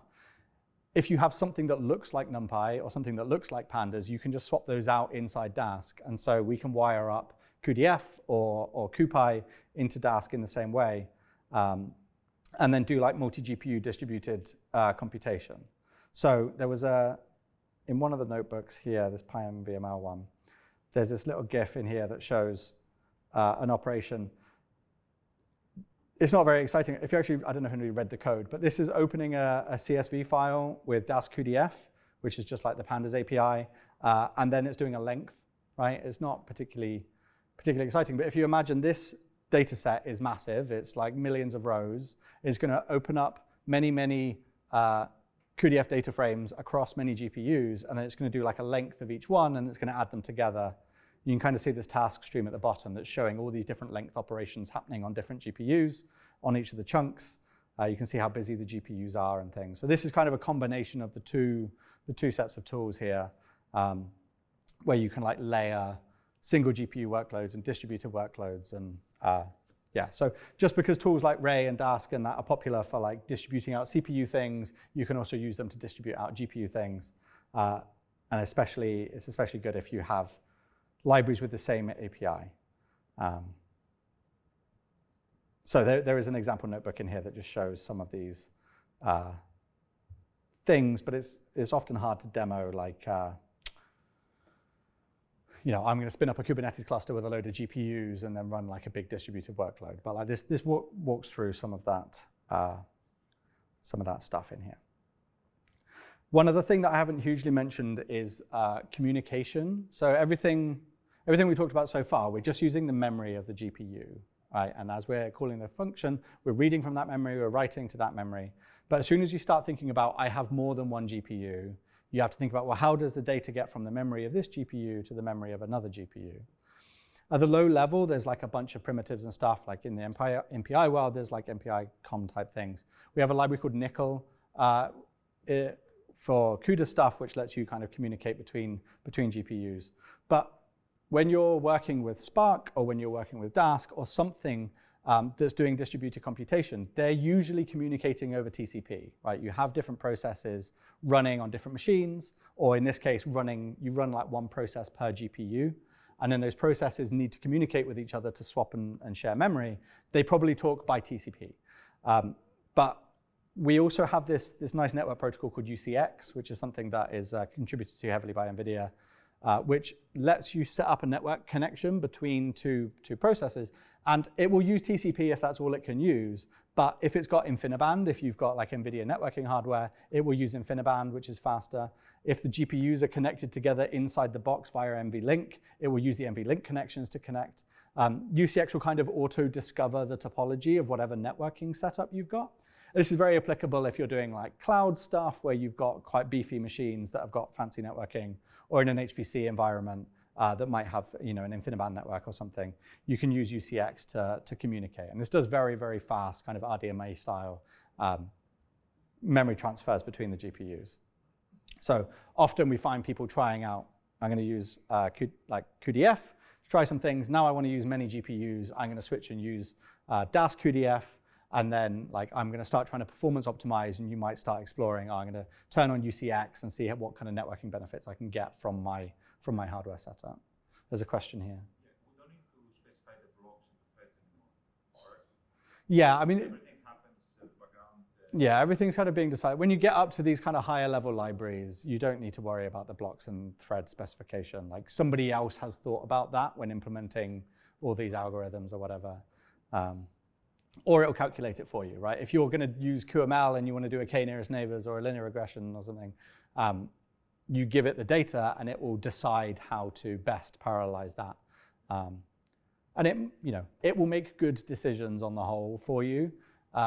It's only when you want to be like, can I tune this further? Can I get more performance? Can I squeeze this tighter? I'm going to dig down and really start thinking about and tweaking some of these numbers. And you can get insane performance, right? If you really dig down, but it's whether spending that amount of time on it is worth it beyond kind of what these libraries give you out of the box. Right. Cool, okay. The last notebook here is the Nsight one, which I've not done before. Did you want to say something about this, Katrina? So the Nsight systems part of this actually takes quite a bit of time. Okay. We have 15 more minutes and Perfect. It requires restarting the kernel, so we might not have enough time to go through that one. Okay, yeah, I do remember you saying that the other day. Okay, I encourage you to have a look at some of this other material then. As I said, you will all have access to this material beyond the end of the tutorial, but equally everybody has access to this on the GitHub repo whenever. So I'm kind of at the end of the material. I'm happy to keep going with questions if there are more questions, and this can go off in different directions and tangents. But yeah, please think if you've got anything you want to ask, go for it. I want to ask about the multi-instance GPUs, and is it going to break the code if my GPU is split into partitions? Okay, so no, it won't. So there's a few different ways of running multiple applications on one GPU, right? And the default thing is just I'm going to run a Python script that uses cuDF, and in another window I'm going to run a Python script that uses cuDF, and they're both just going to use the GPU, right? But because there's no operating system in there, right? You're just kind of talking straight to the device. You can run into out of memory issues. If they try and both allocate a big CuPy array that takes up more than half of the GPU memory, one of them will experience an out of memory error, right? Because they're trying to share this kind of piece of resource. We get asked this a lot, on the Kubernetes side, people ask oh, I'm trying to deploy a load of LLMs or something, and I want to run a bunch of different models on the same GPU. How do I make sure they don't clobber each other? And the answer often to that is MIG, right? Multi-instance GPU. Right? This is a hardware partitioning feature that we have in some of the higher end cards, the server cards that you'll find in cloud platforms and things. And this effectively lets you slice up a really big GPU down into smaller logical GPUs. But this MIG is a hardware level feature.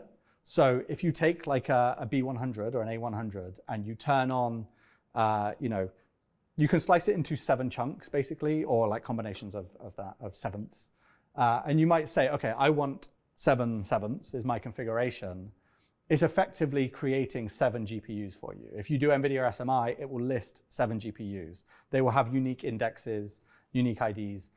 If I then run cuDF code pointing at one of those partitions, it will just be treated as a GPU. If I try and allocate more than 1/7 of memory, it will say you don't have that much memory, right? But it, I don't know why the kernel died. It will use that, and so sometimes you want to set, there's an environment variable called like CUDA visible devices or NVIDIA visible devices where you might say like, run this script on this MIG partition and run this script on this MIG partition. And each script will just appear to have 1 GPU and it's a small GPU because it's a slice. There's no issue with doing any of that. Equally, you can just run on the top level GPU, but then you may clobber some of the MIG partitions. Now, one of the reasons why people gravitate towards MIG is because it's a hardware level implemented slicing, which is really nice in multi-tenant environments, right? I'm gonna split my GPU into 7 pieces. I've got different customers. I'm a cloud provider. I've got different customers. They don't know or trust each other. I want them to have a 7th, but I don't want them to accidentally be able to read each other's memory or do nasty security things because this is a multi-tenant environment. MIG is great for that because it's hardware level. But you can only split into 7ths, and there's a few kind of caveats around that. So the other feature that we have is MPS, right? This is like a CUDA runtime level partitioning, a virtual partitioning. That it's been around for a while in the like CUDA ecosystem, but it's getting a bit more mature in terms of like deployment tooling around it. But this lets you say, I want 4% of the GPU's utilization and 6 gig of RAM for this process. And then from that process's perspective, it has all of a small little GPU and only 6 gig of memory. It's like a virtual kind of thing. It looks and behaves a lot like MIG. It lets you be very, very flexible. You'd be like, okay, I'm gonna run 100 applications on my GPU. It's got loads of memory. Each one only needs 1 gig of RAM, and I've got one of the really fancy high memory GPUs. You can totally do that. But it's not like memory safe in the same way. So you would only do that in like a trusted environment or like, you know, if you're doing it for yourself.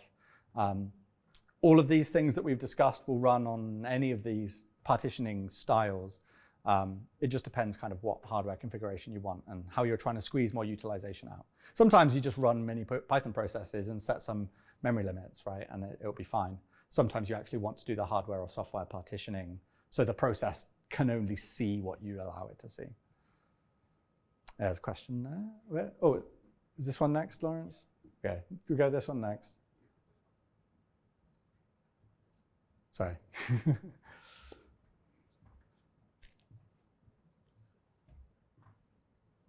like to be cheeky and ask 2 quick questions. You said we've got 3 months of access. Does that include some of the other courses? Does it? Unfortunately, no, it doesn't include the other. But if you use that code that Jacob showed, Yeah, this one. you can sign up for a free class. So you don't have to pay for it or anything like that. So that's the whole catalog, basically. Yeah, so I think you get the training from today for 3 months, and then with this code, you can get another training from the catalog. Okay, and if I want to do all of what you've taught us today on my own PC, what's the most likely thing that I'm likely to run into trouble, and how do I get out of it? That's a good question. Depends on the kind of PC, I guess. But I mean, a lot of this stuff is coming from a Linux first world, right? And like using the CUDA drivers for Linux and things. So if you're on Windows, there's like a couple of extra hurdles around WSL and getting set up. But all of this is documented from the Rapids website, right? You go on the quick start, there's a whole bunch of, you know, how do I run on WSL2 with Windows? The various things that people seem to run into is kind of driver issues or getting set up, installation issues, but things are getting so much smoother. I think the biggest trap you can fall into is Googling, how do I install NVIDIA drivers, and then reading some person's blog from 4 years ago, because it'll be very out of date. Try and stick to the like official NVIDIA documentation, because we're like, a lot of that is moving quickly. A lot of the Python packaging stuff is moving very quickly and getting much more pleasant. So you can pip install a lot of this stuff, and it will work nicely out of the box without worrying about system dependencies and things.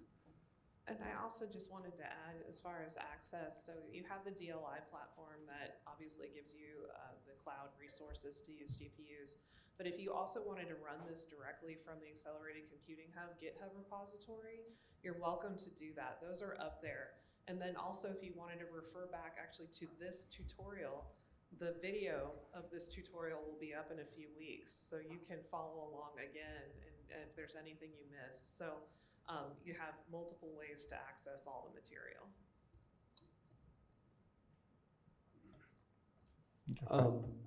So I'm imagining like, okay, this could be really useful in a whole bunch of different types of workflows, but like, let's say I have some workflows that are like a very small portion of what I do, but I think they're important and they can be a lot faster on the GPU. So I go and I upgrade my production environment to have GPUs, and I like in my code, I'm like, okay, if there's a GPU available, do some stuff. And then I write some GPU code and it's great. And then one day it stops working. I'm trying to figure out why. It seems like maybe there are some difficulties around like how I go about trying to fix that. Like my local machine doesn't have a GPU, so I can't test it. And then my CI doesn't have a GPU, so I can't like run my GPU code there. Is there any sort of like simulation I can do if I don't care about performance to like just, or like are there any tools available to like make my life easier than like SSHing into my production machine with a GPU and like playing around? It's a good question. I don't know if there are like CPU emulation things you could do to kind of benefit from that. Like generally you'll need a GPU to debug these things. I think that the route we're trying to go down is making it as easy as possible to grab a GPU for development processes, right? I'm going to go and use, whatever machine learning platform I like Vertex AI or SageMaker or whatever. I'm just going to choose the GPU box and debug on one of those boxes, or I'm going to deploy a Kubernetes cluster and go and grab I'm going to have a GPU auto-scaling group and a CPU auto-scaling group, and I'm just going to scale out one more GPU node so I can debug on that one. One thing, you mentioned CI, something that got added a little while ago. Let me go to the docs.rapid.ai thing. Is if you go here, there's like developer guides. GitHub Actions recently added pretty good GPU support now. It's not part of the free tier, so you have to pay for the GPU time, but it's scikit-learn added support for this, which I think somewhere in here there's a blog post linked to scikit-learn's experience. But I think they added like $50 a month or something to their GitHub account with like a hard limit, and just it runs CI on with GPUs attached. Like all of that stuff is getting easier and more streamlined. So I think a lot of the big fear that people have around this stuff is like a GPU machine is typically more expensive than a CPU machine, and so the foot guns around I'm accidentally leaving it on. It's more it's more expensive, and so you want to manage that cost a bit. And it's very easy for me to stand here and say, look, this machine costs 4 times as much, but it goes 100 times faster. Like the value proposition is clear. You should use the more expensive one because you'll save money on aggregate. But then when it comes to like development environments, you need to be more mindful of like, I just want to spin up one of these ephemeral GPU nodes to debug on, shut it down again. I'm going to use VS Code or Cursor's like SSH integration to just log into a remote machine and try something out for a bit. All of that tooling is like getting better and better. The more people that are adopting these libraries, the more this tooling is kind of maturing around it. Go for it. You focused on the Python CUDA libraries today, but are there still reasons to use the C++ libraries? Will you get like better performance, for instance? I mean, you won't. The C++ stuff has been around longer, right? It's got more documentation, it's more mature, it's kind of, there's a big community around that already. A lot of people write C++ all day, every day, that's their job, they're gonna keep working in that community. We're not stepping away from that community in any way, we're just adding another way of doing things. Part of the goal in libraries like Numba and stuff is that the code that gets just-in-time compiled is the same as the code that if you'd written it in C++ and compiled it with the NVIDIA compiler toolchain, right? So from a performance perspective, Python and C++ should be the same on a GPU, right? But one set of tools is newer than the other, and so there's going to be more kind of rough edges and things that people will need to discover. But I think for a long time, if you started in the Python space, you would use the high-level libraries, and then when you reach the edges of the high-level libraries, you would have to jump to C++. And for a lot of people in the Python community, that was just you're not going to do that, right? That's not, my job is not to go and learn C++ to implement this thing. It's to, I'm trying to actually get some work done. And so you just don't make that choice. Whereas I think by filling in all the gaps in between of adding all the CUDA Python like native integration, it means that people can go deeper down that stack without having to switch language. But like both ecosystems are equally valid ecosystems within CUDA. And I was actually just going to add to that you might want to check out CUDA.core, CUDA.cooperative, and CUDA.parallel. Those are the sort of, pieces that are getting filled in between the high-level framework and then all the way down into the, actual runtime bindings or something like that. And as Jacob was saying, this will give you comparable in a pure Python setting. So that's a lot easier, I think, for people to grasp that are especially coming from this, this community.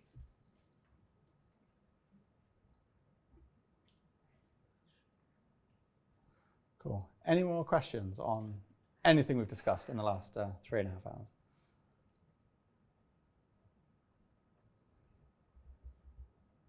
Cool. All right. Well, thank you all for sticking through a long tutorial. This is, I appreciate quite a mammoth set of material and a whole bunch of new concepts to get your head around. It's just about lunchtime. There's a whole bunch of NVIDIA people at the conference over the weekend, and there's a whole lot more talks as well. So go and have a look through the schedule. There's various things from like graph analytics through to some of these like CUDA libraries as well in the Python space. So I hope this has given you like a nice introduction and a bit of fundamentals around all of these things. It's a deep rabbit hole if you want to keep digging, but equally if you found like the pieces that are going to be useful to you, then I hope that's helpful. So yeah, please come and ask any of us any questions over the weekend. Have a good rest of the conference and see you around.